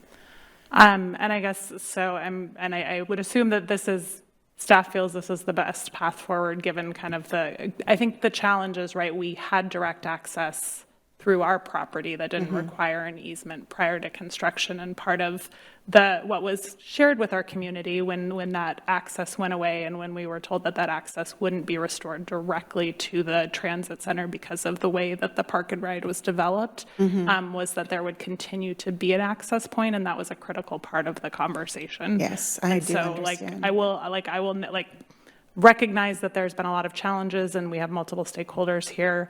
And I will say that this is, not an ideal path forward from my perspective, and I appreciate that it may be the best path forward, but I also think that it is unfortunate that this is where we are, because I do think it is going to make access more challenging for a good chunk of our community, particularly folks like here in City Hall, for instance, and folks wanting to maybe go to the library. But I do appreciate all of the work, and I know we've talked about this numerous times over the last several years, and so grateful, that we've continued to look for a solution and a path forward, and I'm excited about the path. And I will just say that the timeline is challenging to swallow. Councilmember Woodard? I want to say thank you to Councilmember Murray for reframing that. Maybe I took that too easy. Which is just to say, help me make sure I understand. You answered my first question, so now I have a new question. Are we actually saying, and now I'm looking at slide 3 of your presentation, just so we look at the same one where the dashes are a little bit better, or a little more visible. So mine says 3, so I think you got to either go one down Am or. I in the wrong one? This one? Yep, that one. Yeah. Okay. So I'm looking at the yellow dashes. Back before any of this started, now I'm looking at the green line that leads to the first yellow dash. If we just go top is north, bottom is south, more or less that's the orientation. That green has always been there, and that used to drop out at the back end of the formal, back in the day, park and ride, parking spaces, if you will. That's even before we had the parking structure. So just that space. So whatever that is considered now, is that just a parking lot? We saw some beautiful photos of it a minute ago. Yes. It almost looks done. Yep. So I guess where I'm going with is a long way to say that, well, now there's a bus loop that would cut through there, but are we not able to have a, what's it called, temporary access there? Because I'm thinking to myself, well, we're going to be doing all this work in in Veterans Park that will come down to this trail, and then it's just going to sit dormant until January 1st, 2027, when we can start to build the yellow dashes? Mm-hmm. So will the green never, we can't do anything with that green to go back to the old way it was, I guess what I'm saying? The challenge is there's a rather large retaining wall right at that juncture right now. And so and the retaining wall, if I'm not mistaken, ends approximately in the bus loop. So it wouldn't be accessible. It wouldn't be an ADA accessible route. Gotcha. And it would be a rather large investment to make, so. All right, well, I would agree it's not the best, but if that's what we have, that's what we have. So basically what we're saying is that when light rail opens, you will not be able to cut through Veterans Park until 2027. Let's just keep it simple. Yes. Okay, so it's 2024, so it's actually like a almost solid It's 2-year gap. 2 years. Yeah, I was going to say that's best case scenario. Okay, and again, I will admit it's not the end of the world to have to keep walking 58th to 236, the long way around. So not the end of the world, but not the best news either. From what I understand, if one of the scenarios was to build that right away, but then it's going to get ruined when they build, That's what so I was thinking. Is that why it put was all the money into building it? So hold off until the building is done and then put it in, because otherwise you're not going to get, it's just. No, I definitely can agree with that logic. I was actually even just thinking it's not safe until they have their construction, so you'd be wasting time and blocking all that off. But I was thinking that we were going to figure out how where it ends at the green, which I'm going to call is the top or the north end of the new yellow, that we would at least figure out a way to get that reconnected. Well, when But would I guess it the wouldn't be accessible. Veterans Trail? It was never accessible, though. Yeah, is that going to be complete? Because it looks like it's going to be complete around the same time. Construction for that project, I think, is planned for next year. Yeah. But we wouldn't be able to make an accessible landing into the transit center from there. Yeah, and I'm openly admitting it was never accessible. No, I understand. So- New construction has different Yeah. standards, and Yep. and this is a little more challenging than the gentle dirt grade that we had before because there's a retaining wall in place. So Fair enough. Again, I was just making sure that I didn't misunderstand, and I was misunderstanding. But again, I see it, and that's where we're at, so be it. So does everyone agree that, I'm sorry. Go ahead. Thank you, Mayor, and I really appreciate the presentation and the conversation here. As Councilor Woodard and Murray have highlighted, I think this is, as the shiny object of the grand opening of light rail approaches, there's a lot of question and conversation about Veterans Park and this trail, and I guess I'd just like to say, and this isn't reflection on current staff's good work or the motives of any party involved, but I think this has been a conversation between at least the three parties that are named in this slide deck.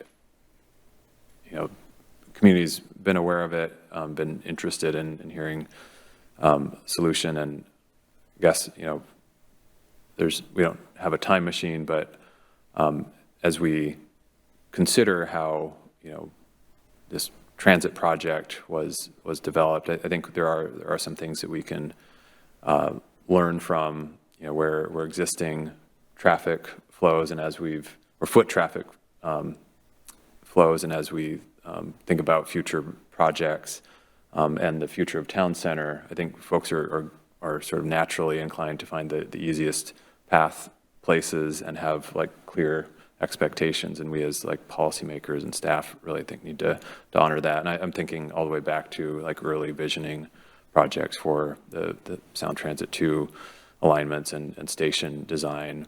I think we could have done better here, and also, Deputy City Manager, I think you have as clear a solution and resolution to this this conversation that's been going on for a long time. But I think we need to be clear that, or I'd like to just state for community that I think there could have been much better outcomes here in a much timelier manner, and that we should think about, as we densify town center, not to get us too far off track from this item in front of us, but as we build a lot more units and have a lot more homes for folks in town center and across town, we need to think about how we create opportunities for people to move in a natural way through our parks or along our streets in a safe way that isn't sort of putting undue complexities in their way. We spent a lot of money on this sort of whole design and this mega project, and I think we still need to center, how our sort of landscape and sort of the nature of how people get places when they're walking as we design them. So I'm amenable to supporting this. I just think it's an outcome that could have been avoided with different decisions made a long time ago. So just want to thank you for I know what is a lot of work that's gone into this resolution, and thank you for that. But sure, appreciate it. And if I can just say, for history's sake, and I wasn't here, so I don't have all the details, but I do know that it was Sound Transit's intention to purchase that property, and it didn't happen that way. And so without them having ownership of the property, it made things more challenging. And I think in the end, we have a really awesome development that's going to pop out of the ground there soon. And so although this trail isn't an opportune timeline, we're going to have two good things come out of it ultimately. But I do hear your concerns, and I'm definitely a trail advocate, and I understand the benefits it will provide to our community. So. All right. Well, now, can this be on our consent calendar? Is everyone in? Okay. It looks like enough people have nodded their heads. Okay. Thank you. So that will be on our consent calendar next week. And then, go ahead, Mayor Pro Tem. 2 weeks. I'm sorry, in 2 weeks. Okay, next is the review and a vote on a letter of agreement with Teamsters for code compliance.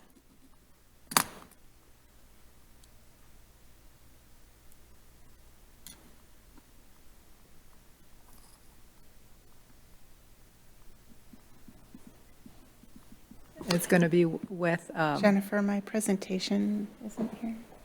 Deputy City Manager will present this item, if we can get it loaded.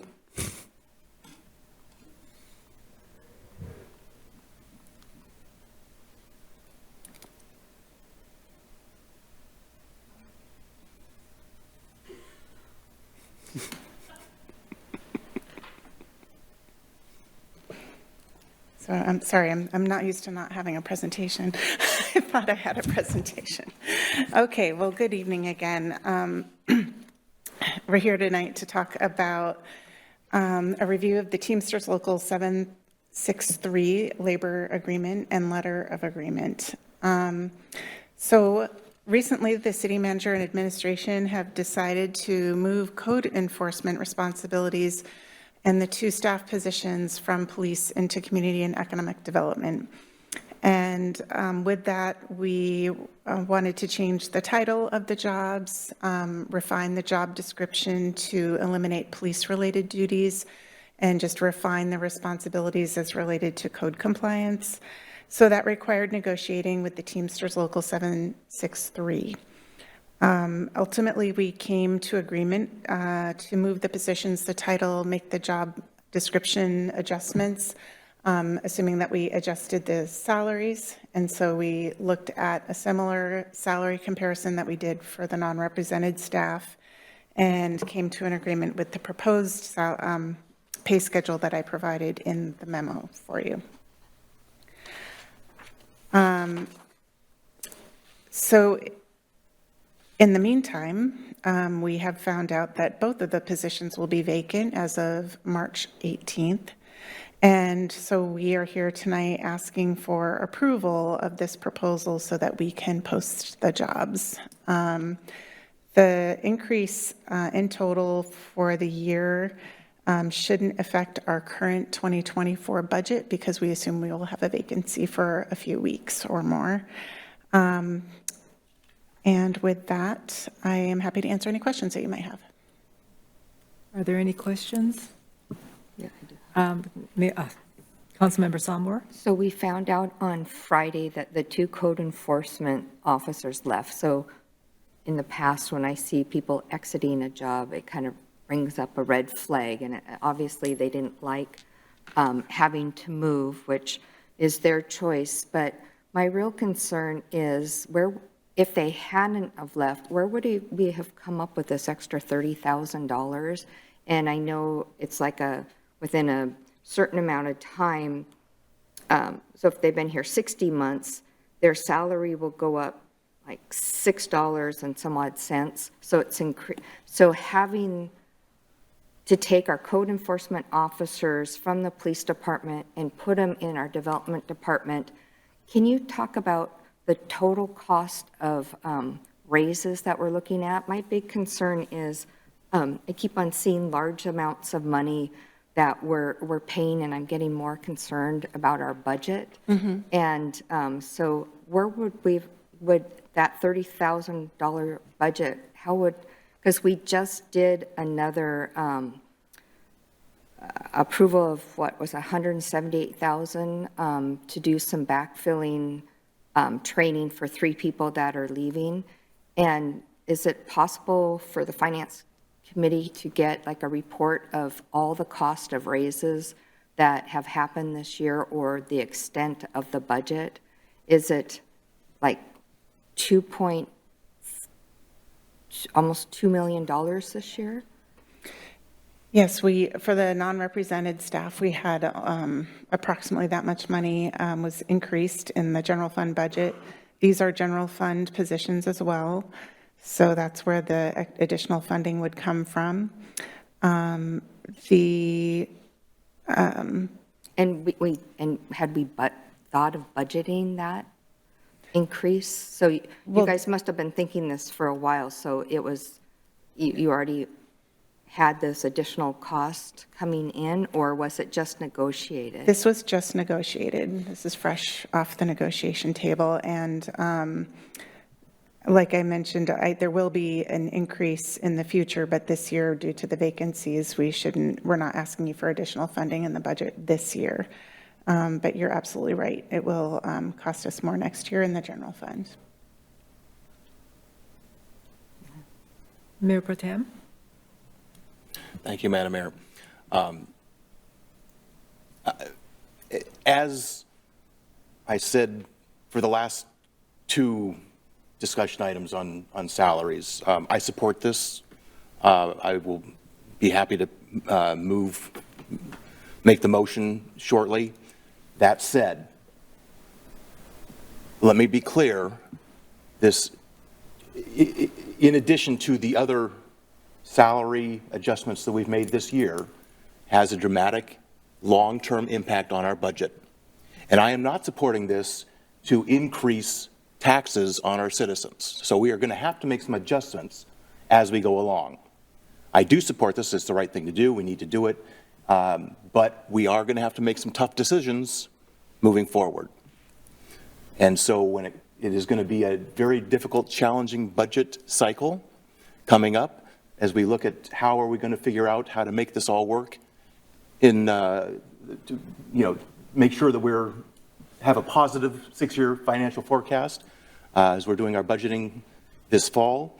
But I do look forward to having our sustainability task force, or the task force, or doing a lot of the hard work and heavy lifting, make some strong suggestions for how we want to prioritize our spending, and look forward to the results of that. But it is, I again want to be very clear that I support these changes because it's the right thing to do, and we need to do it. But it is going to cause us some tough decisions ahead on how we're going to handle our upcoming budget. Thank you. I'll go after. Councilmember Murray? Thank you, Mayor, and thank you, Deputy City Manager. I guess, yeah, I would echo what Mayor Pro Tem Wall said around, I support it, and, I do know that we need to have some conversations about how we ensure that we continue to maintain good financial health as a city.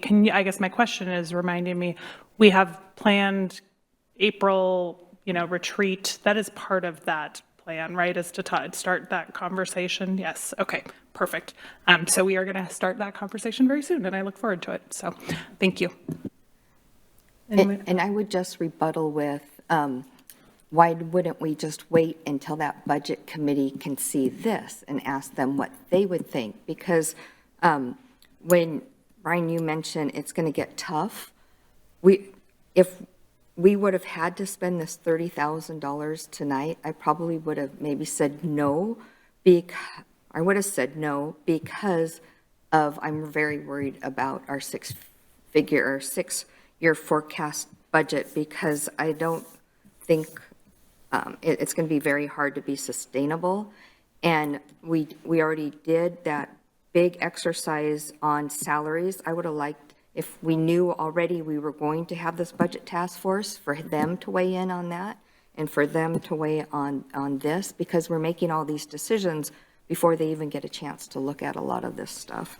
So that would be my rebuttal is, I guess I wouldn't want to look at any more cost changes until they get to look at the budget, since we're going to go out on that aspect of looking at our community, looking at how we're spending different monies. Mayor Pro Tem Wall? Thank you, Madam Mayor. Yeah, and I appreciate what Councilmember Sonmore is getting at, and generally agree. However, this is a negotiated agreement with the Teamsters. I guess my message to the Teamsters is, I can appreciate why I can appreciate wanting to increase salaries, fully support their desire to do so, but recognize it may mean costing positions down the line. It may mean you may have a higher salary, but fewer job opportunities in the city, because we have X amount of dollars to work with. So I support this motion, this agreement now.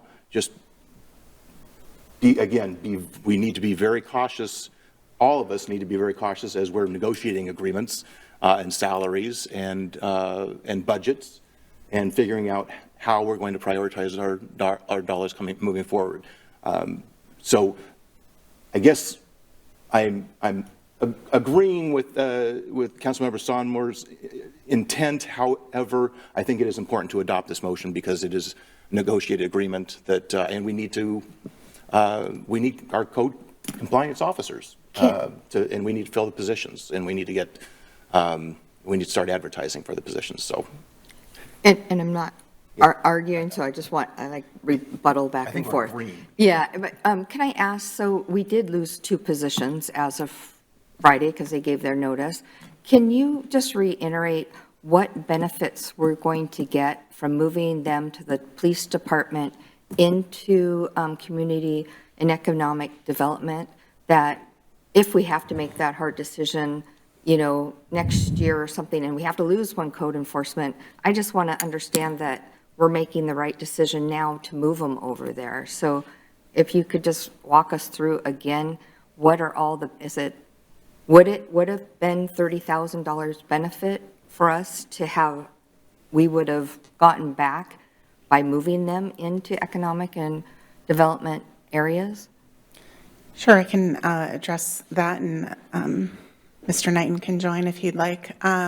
We are trying to address some of council's goals to work on code compliance concerns that have been raised several times to the city manager. And a lot of those concerns are related to the building code. And so the idea was for these folks to work under the guidance of our building official. He has put together a whole training plan for them. They would be going to building official training to learn more about how to address items that are in violation of our building code. And certainly still work on nuisance properties. That's obviously still a big concern. They were pretty well adapted at that, but having some more guidance and training from our planning staff on other items so that we're in full, we had a full capacity to handle the various situations that we're faced with. So with that. A further instance why we did this, several years ago, the Washington State Legislature changed the commissioning laws in the state for police officers. Mm-hmm. Used to be that police chiefs could offer limited commissions to code enforcement officers, parking officers, things like that. Several years ago when the legislation changed, there are no longer such things as limited commissions for organizations of general jurisdiction, which is what we are. Other jurisdictions are things like the Liquor Control Board. They can offer limited commissions, but we cannot. So if any of the code enforcement activities were to take place in the police department, it would have to be done by a police officer, which are much more expensive than a code enforcement officer, as I'm sure we all recognize. So most cities in the state at this point have moved their code enforcement or code compliance personnel to either community development or, in the case of, I believe it's Marysville and Edmonds, they have their own code compliance department. So it's a completely separate department from all the others. We're obviously not big enough to do that. So that's the way, this is the way that we're addressing it. No, you. Mayor Pro Tem Wall. Thank you, Madam Mayor. So I'll get off of my budget soapbox and get onto my code compliance soapbox because this is an issue that we have been hearing about from the community for some time. I think all of us have been very frustrated. All of us recognize the need for a strong code compliance program and have been somewhat frustrated by the slow process it's been and the finger pointing that there's been for taking care of some of the code compliance challenges out there.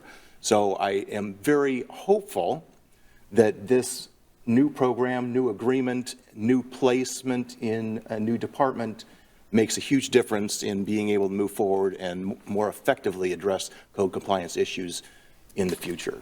So for that, I will say it is worth a $30,000 investment to finally make some progress on these issues. Cautiously. So I'm glad you went first because that's a segue in. So with the two code enforcement people that we had who were experienced, they weren't, why I understood there was some certain issues on why they weren't doing certain code enforcement in the police department, but I heard that they were already overtaxed as it was. So we're going to get two brand new people to take over all their work plus add, it sounds like more work. So are we going to need three?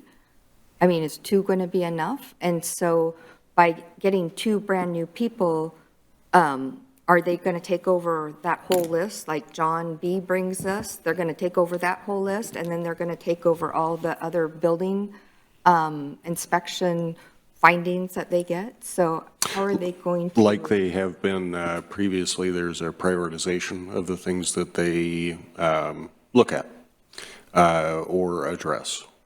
The priorities typically, and I'll just give an example, parking. Right now, parking is not too much of a concern. Along city streets, that'll change once the light rail station opens and everything else. But parking, like parking cars on your driveway, that's a typical one that Mr. Blankschmidt brings to us, is still a concern. That's a nuisance problem.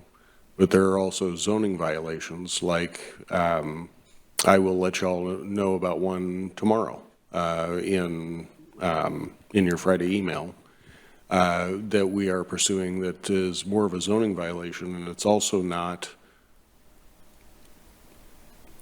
the background wasn't prepared as thoroughly as it could have been. So with the move to community development, we are correcting that problem, and it'll also solve the finger pointing problem that Mayor Pro Tem mentioned. So now they're all in the same department, so there's nowhere to point except, right? So I think this move is, will make the program more efficient and more effective, and it's something that solves the commissioning problem I mentioned earlier. Can I ask, since everything's prioritized, how big is the list? How many items do we already have on the list? I can get that for you. I don't have that on the top of my head. I know we have, what, like 27 from John, just what we see. But and so it sounds like those aren't a big priority on the list, but there are other items. And the reason I asked too is we've been talking about parking, and you guys were talking about commuting. I know when I was getting to go to the bus and I was late for work, we would just park. And sometimes, you know, I would see people parking on people's lawns or different things, and I was very aware of how to get somewhere early because people would just get crazy when they had to go park. And I'm just wondering, are we, you know, I'm assuming with light rail coming in, we probably would see a big increase at first, maybe with some parking, and that's why I'm asking, are we doing an evaluation in a year if we need another one, if it isn't effective enough? There are no plans at the moment to add another position to the code compliance program. And to be quite honest, i.e. a city this size, I don't think we need more than two. I think the work can be done efficiently as long as the prioritization is handled appropriately. And I'm not promoting to have three. I like to give our citizens the benefit of the doubt that they're trying to make efforts to change things. Years ago, Mountlake Terrace was known for having a lot of code issues, and we've gotten better. We're not, and we've talked about that ad nauseum on how we're not trying to, our mayor brought up that one time somebody thought she had called in a code enforcement, and most of council people do not call in our neighbors and different things like that because we give them the benefit of the doubt and we want to make things better. But it's just going to be a different era having light rail coming in and code enforcement. So I'm hoping now that we've talked about it that we'll keep it capped no more than two, because I don't think we can afford three. All right, Mayor Pro Tem. Thank you, Madam Mayor. I think I've gotten everything off my chest. I'm ready to put a motion on the table for consideration. But before I do, I'd like to allow the mayor to recognize. Councilmember Woodard? Yeah, I thought we were getting close to something, but I didn't know we were going to get there like that quick. First, I just want to acknowledge I'm quiet because I agree with everything I'm hearing on both sides of this conversation, but I also wanted to pause. And, you know, we're talking very macro, but at a very micro level, two lives were very much impacted. And I know we all feel that, so I feel like what I'm going to say is representative of the council, which is just to say thank you to our two code enforcement officers. I'm sure that was a tough decision, but I will say for one who has been in the business of making systems stronger and better, I really appreciate when someone recognizes that that's not going to be something that they can participate in, and then they make a tough choice. So thank you for the service that you have done. Wishing you very well in whatever your next decision is. But I will equally say I'm very proud of at least the 5 years or so that I've been here on this council watching this work get done. I'm thinking of the amazing work that the City Attorney Evans did with the code to strengthen that, where we have some actual tangible, this does not happen anymore. And I feel like this move is going to keep moving us down that path. Case in point, just going down 56, we used to have giant RVs parked right on our main street on lawns. And John definitely told all of us about that. And it's not there anymore. And it hasn't been there for a while, but that didn't happen because the neighbor decided, oh, just move my RV. We had to do a whole lot of back end work that's not necessarily being discussed right now. But again, in this very moment, as we go to make this vote, decisions have already been made, and we did lose 2 quality folks who are doing amazing work in this city, and we just want to make it clear how much we appreciated you. But at the same time, I also want to acknowledge, I appreciate that if you said you can't rock in this new system, that you did not dig in and say, we're just going to make this hell for you.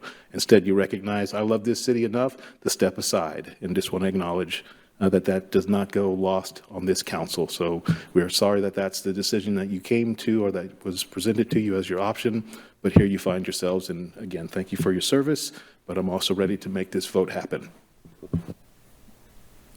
Okay, now, Mayor Pro Tem. Thank you, Madam Mayor. Well said, Councilmember Woodard. All right, I would move to authorize the city manager to sign a letter of agreement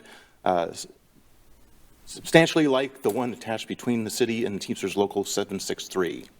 What? That's Second. Well, wait, sorry. Yeah, wait a minute. Can you read that again? That didn't seem, City Council authorizes the city manager to sign a letter of agreement substantially like the one attached. It also reads the same thing. Oh, really? Yeah.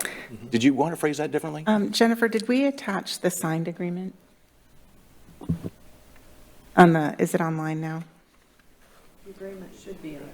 Okay, I think when we wrote the memo, we didn't have the signed agreement from the Teamsters, and I believe it was uploaded, and if not, we do have it in hand now. So it is exactly like the one you have in hand. So I move to authorize the city manager to sign a letter of agreement, the letter of agreement attached between the city and Teamsters Local 763.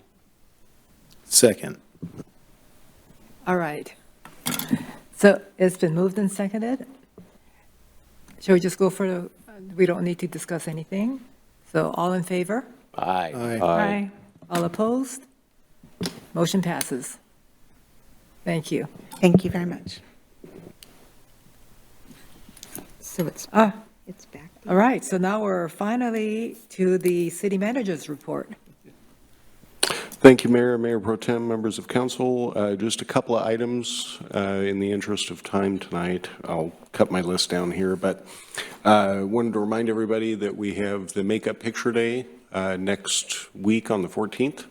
It's a study session, but we'll need to ties and jackets and all that good stuff. So I wanted to remind you of that. The Community and Economic Development Open House is going to be scheduled, I believe, March 26th. That will be here. That will focus on land use and environment and housing. So that'll be a good event to attend. Lots of good information there, and hopefully we'll hear from our community. And let's see here. We have had 92 responses to the Veterans Park Upper Plateau Design Survey. Fantastic turnout. So that was great. That survey closes tomorrow, but with nearly 100 responses, I think we got quite a bit of community feedback, and that's great. And lastly, I did want to point out that our police department and our officers are supporting the Washington State Patrol at the Marysville precinct while they mourn their fellow trooper, Trooper Gadd. They will be doing that through Tuesday when the procession takes place. So we have some of our officers up there helping out other members of the law enforcement community as best we can. So did want to make that announcement, and that's all I have. I'm happy to answer any questions. Does anyone have any questions for the city manager? Go ahead, Mayor. Thank you, Councilmember Mayor. Murray. Thank you, Mayor, and thank you, City Manager. I did just have a question about our upcoming Terrace talks. Could you, I think that's we're talking about utilities, and I know folks are interested in that topic, so if you could maybe just give us a reminder and a briefing on that, I think that would be great. Yeah, next Wednesday will be the Terrace Talk event, 6 p.m. here in Chambers. We'll be talking about water, sewer, and stormwater utilities, how those things work. Sure, I'll get some questions about rates, so I'm preparing for that for sure. But just talking about 6-year planning, being proactive rather than reactive, and talking about all the folks that make that stuff work every day so you don't have to worry about it when you turn on your tap. Looking forward to that. Should be a fun event. Awesome, thank you. Go ahead. I just want to ask a quick question about the contract that we just signed for that letter, and I know Hillary's on the phone. It was just a curiosity question, because that agreement sent January 1st, 2022 to the end of the year, and I know it was already there, but it said it was effective February 5th, and we just voted on it today. And so I'm understanding it doesn't matter if it's from January 2022 because we amended it to just add in the new employees agreement. But wouldn't it say effective February today for code enforcement positions? And so it's actually, I don't know when their last day is, but if it's effective, we would pay our code enforcement, if they gave 30-day notice, the new salary. And this amendment is just an addendum agreement to what's already there? Correct. Okay. Did they give us like 30 days notice? 2 weeks. 2 weeks, okay. So they'll They- get the higher pay. They'll give their notice last Friday. Their last day is March 15th. Okay. So, now next will be the council liaison reports. And we can start with Councilmember Woodard. Thank you, Mayor. I'll see if I can power through this quickly due to the time. On the 17th, which was a Saturday, our library hosted Humanities Washington. I believe that was co-sponsored with our DEIC, and they brought up Dr. Luther Adams. He did a talk on the power of Black history. A wonderful event. I know the mayor was there as well. On the 20th, a group that I spearhead's the wrong language. The group that I work with and was honored by the city of Lynnwood recently, African American Leaders and Professional Network had a meeting. We met up at Washington State University Everett, which was just a wonderful time to come together, a chance to meet with a number of other Black electeds and Black folks from around the region in positions of influence. On the 22nd, I was at our study session. On the 24th, it was quite a busy day. Started off Ivy League. I was not there. I'm hoping that someone on the council was there and can speak to it. My understanding is we moved from Veterans Park, however, up to Jack Long Park, because that's still within our area. So even though it's not the park we adopted, we recognize other parks need help, and that's really cool. Later that day, which is why I decided I couldn't do Ivy League, is that I did join the Edmonds School District Black Lives Matter Month of Action for the third year, I believe it was, with their read-along. This time it was at the Edmonds Library, which was a brand-new library. If you haven't been down there, it's worth going to see. I was able to participate in that, and our DEIC chair, William Page, also participated in that, along with some other local Black leaders. That night, we stayed with the kids' theme and went to the Edmonds Comedy Night, which one of our DEIC members, Kermit Apio, sponsors every year, actually puts together every year and brings his friends up to really rock it and just raise a lot of money for our students. Once again, quite a few of our DEI were there, and I think on Friday there were many of you who were there as well. Moving forward, on the 2nd, now we're into March, happy Women's History Month. I had the opportunity, along with my spouse, to go to Washington Kids in Transitions Auction and Banquet, and we'll just say I had a blast. And if you don't know what that means, that's too bad. 3-6, we had just yesterday the Comprehensive Plan Advisory Group in this very room. I think that was yesterday. Yes, that was yesterday, and that was just a wonderful gathering, just, really engaged residents. We had a smaller number this time, so I hope that that was just a coincidence and that they are not ebbing and flowing, waning and waxing. Instead, it was just a random day, but the folks who were here really had a wonderful opportunity to engage around some great concepts that will come our way very soon here. Later that day, or actually earlier that day, excuse me, I went in reverse order. I had the opportunity to represent us and go to the Lynnwood State of the City address and connect with some of our awesome staff who also were there, because we are the next one up, and I'm looking down at our mayor to wish her well. I think she's going to do an awesome job. And then today, I had the opportunity to join our DEIC, who put together a dinner over at Shahi Tandoor and Grill, which we all just did a ribbon cutting not too long ago over there. But we joined members of the Masjid Umar Al Farouk group who were here to receive the proclamation. So we broke bread with them and just had a wonderful couple hours in one of our new establishments, having a wonderful meal. And then we came here, and somehow I stayed awake because that was a whole lot of food. And I ain't gonna lie, you probably saw me yawn once or twice, but that is the end of my report. Oh, I should mention our awesome deputy city manager was also there, so I don't know how she stayed awake through this, because that was some really good food. All right. So next will be Councilmember Sonmore. Thank you. I have left one in Park and Rec next Tuesday, and I need to do a follow-up with the Hotel Motel Committee. We were supposed to have another meeting, and unless I missed the email, I'm not sure when that's supposed to be scheduled. And then I just wanted everyone to know if they're interested in, I don't know if they call it senior projects anymore, but on March 25th and 26th, they're still looking for volunteers for the first shift from 7:30 until about 10, and it's on financial projects. So if you're interested in that, let me know and I can give you the contact name. And that's all I have to report. Thank you. So Councilmember Payne Donovan. Well, Madam Mayor, I unfortunately do not have any extracurriculars or other community events to highlight, but I will share that I'm through the legislative session and plan to have a robust report next opportunity. Thank you.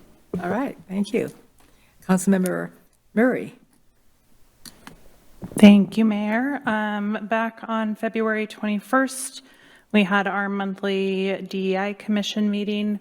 I will just continue to commend the work that group is doing, I think particularly led by Chair Page and supported by Deputy City Manager Hope. Just the progress that they continue to make, the report, they are out in the community doing all sorts of things. We had 2 representatives from Shoreline come and share the work that they have been doing over the course of the last 7-8 years, I think, is what they had identified as a community, and kind of some of their processes. And it's always helpful to hear kind of, both the wins and the positive momentum and forward progress that other communities have made, and hear about how they've done that, as well as to hear, kind of where they've had, starts and stops and struggles and how they navigated the pandemic. And I thought it was a really, interesting opportunity to learn from them.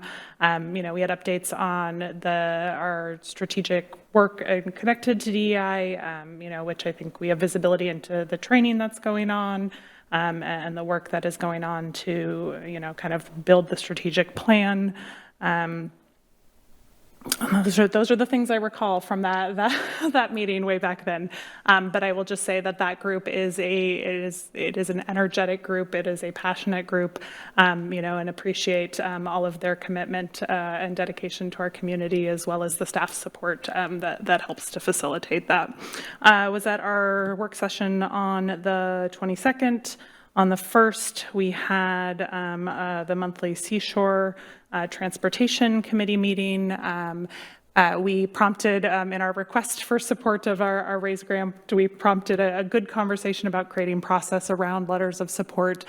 So that was one of the main focuses there. So there is now a good process in place to where when we have perhaps grants that we are going after in the transportation sector, there's a clear way for us to get that support moving forward, which is very exciting. And then I got to sit next to Councilmember Woodard at the Washington Kids in Transition, fundraiser here over the weekend, which for those who don't know, that is an organization that raises funds for students and their families in our school district who are navigating homelessness. And they raised a ton of money, and they do really, really good work. And it was very exciting. He didn't share, but if you haven't heard how exciting it was for Councilmember Woodard, I would encourage you to ask him at some point, because it was exciting just being in proximity to his excitement. So I think that is it. Thank you, Mayor. Thank you. Mayor Pro Tem Wall? Thank you, Madam Mayor. All right. On the 22nd, I had the Puget Sound Regional Council Operations Committee meeting where we talked about budget operations, et cetera, for PSRC, followed by the Executive Board meeting where we discussed the Regional Transportation Data Dashboard, which provides a lot of great information and data for those of us that like data-driven information to help us make decisions. That's what this dashboard is for helping us make good transportation decisions. So a lot of great information. I encourage you to go to PSRC website and take a look at the data that's available on transportation throughout the region. We also discussed the transportation. So just like we have a transportation plan and capital plans and things like that, the Puget Sound Regional Council also has a transportation plan for the region. And we're talking about updating that and identifying the system needs and opportunities, working with $300 billion worth of investments over the next 25 years. 70% of the will likely be towards transit system improvements, 56% to maintain the system that we have. We'll have a focus on access to transit, safety, equity, and climate. Also looking at, safe streets plans, regional, local clean air agency, a lot of good information. I won't bore you with the details at this point, just we're in the process of updating the regional transportation plan. Also discuss regional centers, monitoring scope of work, evaluating regional centers, and consider designation of new centers and redesignating existing centers. Reminder that we have the General Assembly, Puget Sound Regional Council General Assembly on May 30th from between 10 and 1. We're in the process of negotiating the agreement for at the convention center. And so we'll, as soon as that's finalized, we'll let everybody know about that. But just make a note on your calendar for May 30th from 10 to 1. Also a reminder, I'm the chair of the Vision 2050, Puget Sound Regional Council's 2050 Awards Committee. We're looking for projects. So look forward to getting something, some of the things successes we'd like to highlight here in Mountlake Terrace, as well as other communities throughout the region, although I won't share my bias for Snohomish County at all. Perhaps. Right, later that evening, we had the council work session.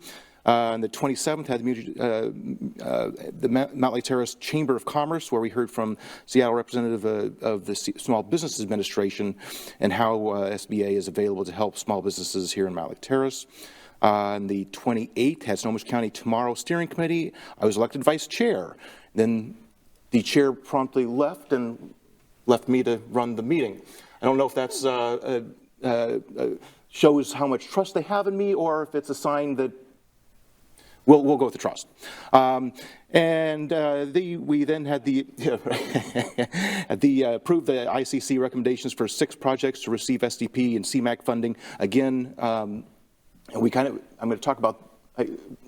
We had a lot of great discussion while we were in DC, but part of it is about how the city, how the set-asides, remember for small city set-asides, medium city set-asides, and the challenges that we have for accessing federal funds. But I did want to again emphasize a lot of the pass-through funds come through Puget Sound Regional Council, And part of that is dedicated to Snohomish County. They make some decisions, and Snohomish County doesn't always have enough projects to put on that list for recommendations. And again, we were a little short. We had only 6 projects. So would encourage us, even though it's a challenge, but part of it is there are opportunities out there for us to take advantage of, but it also gets back to, the reason that we are challenged is the same reason that other cities are challenged and aren't applying for those funds, because of the hoops we have to jump through for federal funds. Anyway, I won't go into too much more detail about that, but we did approve the recommendations for 6 projects to receive SCP and CMAQ funding. We had an update from the Economic and Workforce Development Programs, and I wanted to point out the tourism promotion grants are available. They really wanted to emphasize that the county has tourism promotion grants available, so I want to encourage our folks to like Tour de Terrace and the Arts of the Terrace and any other programs we might be looking at that might bring in overnight guests to Snohomish County to take advantage of. Some grants are available to help with tourism there, to help with the programs. Also had an update on the Sound Transit North Corridor, which we just heard tonight. Briefing on tax increment financing. Arlington is actually utilizing. So remember, we've been fighting for years to get tax increment financing. So we finally actually got it. Speaker Chop finally got out of the way, and we actually were able to adopt a version of tax increment financing here in Washington State. Arlington has actually started utilizing it, created a tax increment financing district, so a lot of opportunity to see what they're doing and how they're doing it and how we might want to consider utilizing tax increment financing districts to help fund our infrastructure programs. All right, so then we had the mayor and city manager and I went to D.C. With our federal lobbyist, Jake Johnson, and met with our congressional delegation to talk about, first of all, thank you for the $850,000 that was just adopted in the budget. I believe it was passed yesterday, the House, and was supposed to pass the Senate today. So many thanks to Congresswoman Susan Delbeni, who got it in the House budget, and then our senators who were very involved and active in the negotiations as the lead of the budget committee, the federal budget committee, and making sure that those dollars were retained in there through negotiations. And so we were excited to be awarded $850,000 for our Main Street project. So we're very thankful for that. We talked a lot about the vision for our Main Street and what we're looking to do, and the support that they've been given to our community, our project, and how much they're continuing to help out. We also talked about the medium city set aside, and just had a really great time because we have such a great working relationship with our delegation. They've been, remember, Senator Murray is from Shoreline, Senator Cantwell is from Mountlake Terrace. They know this area really well. They've been very supportive of our city and our efforts and the programs, and Congresswoman Delbeni has stepped right in. We were sad to see Rick Larson go because he did such a fantastic job supporting our community, and then Delbeni hasn't missed a step. She's come right in, and we recognize and appreciate everything that she's doing to already really support our community and help us make great progress on our projects. Anyway, it was a very successful trip to D.C. and working with our delegation. And then on the 6th, so yesterday, also had the Snohomish County Tomorrow Executive Committee. So now that I'm Vice Co-Chair, I have yet another round of monthly meetings to participate in, and so had my first executive committee meeting for SAT. I could go on, but I won't. Let us go home tonight. Concludes my report. Thank you. Do we have to vote on extending it for a few minutes? Rules are rules. You're cut off. That's it. I vote no. So, extend it. Oh. 10 minutes. It'll probably be less than that. Do we have to vote? Okay, I can't make the motion. Mayor, I move we extend the meeting 10 more minutes to 10:10 PM. Second. Okay, so it's been moved and seconded. All in favor? Aye. Aye. All opposed? Okay, we have just two more items on here. My report. So I'll make mine real fast. So on the 17th of February, I also attended the Black History Month speaker at the library. And on the 21st, I skipped another event to make it to the Mountlake Terrace event for our dog Harley, the goodbye event. And then on the 26th, I was on the Zoom meeting with the Snohomish County mayors. And we really have a really great relationship with all the mayors in Snohomish County. And this is really a good thing to have. And I'm glad that we're having a lot more participation too with the mayors. And then on the 27th, I attended the Mountlake Terrace Briar Chamber that they held at Shahi. And I'm really also happy to see the attendance for the Briar Chamber meetings go up. We're getting a lot of participation on that too. On the 1st of March, I attended the Seashore Transportation meeting only because I knew they were going to be talking about the letter of support for each other. And so it was something that happened with Mountlake Terrace, and then they found out that they weren't following the rules. So they had to start making the rules. And so now the next one that asks will get a letter of support, hopefully. And then I was also on the DC trip that we came back yesterday, and I thought that it was a great trip. Hopefully we'll see things happening in Mountlake Terrace, and we have a great relationship with our Congresswoman. So I'm very, very happy about that. Tomorrow at 1 o'clock, I am going to be at the library welcoming the naturalization of 31 people. So as a guest speaker, and a 3-minute speech, and I'm going to talk about my mother who was naturalized. And then just and then going into the new business, I just wanted to talk about this letter for the post office. The post office has been looking for a while, and I thought that we were helping them in a way. The city was helping them. But every time I go in there and the postmaster is there, he knows, he keeps asking me to help them. And I keep telling him that the post office doesn't want to work with real estate brokers, so I can't work with you. And then he keeps asking about the city and so forth. So they really want to find someplace. I don't know what more I can do. So post office real estate decisions are made. There's an office in Seattle that handles their real estate division. I've worked with them before, but the ultimate decisions for that are actually made out of Greensboro, North Carolina. So it is a labyrinth trying to figure out the Postal Service, just the real estate part. But I know where they are, so. So I don't know what's going to happen if they can't find another place. All right, so new business. Anyone have new business?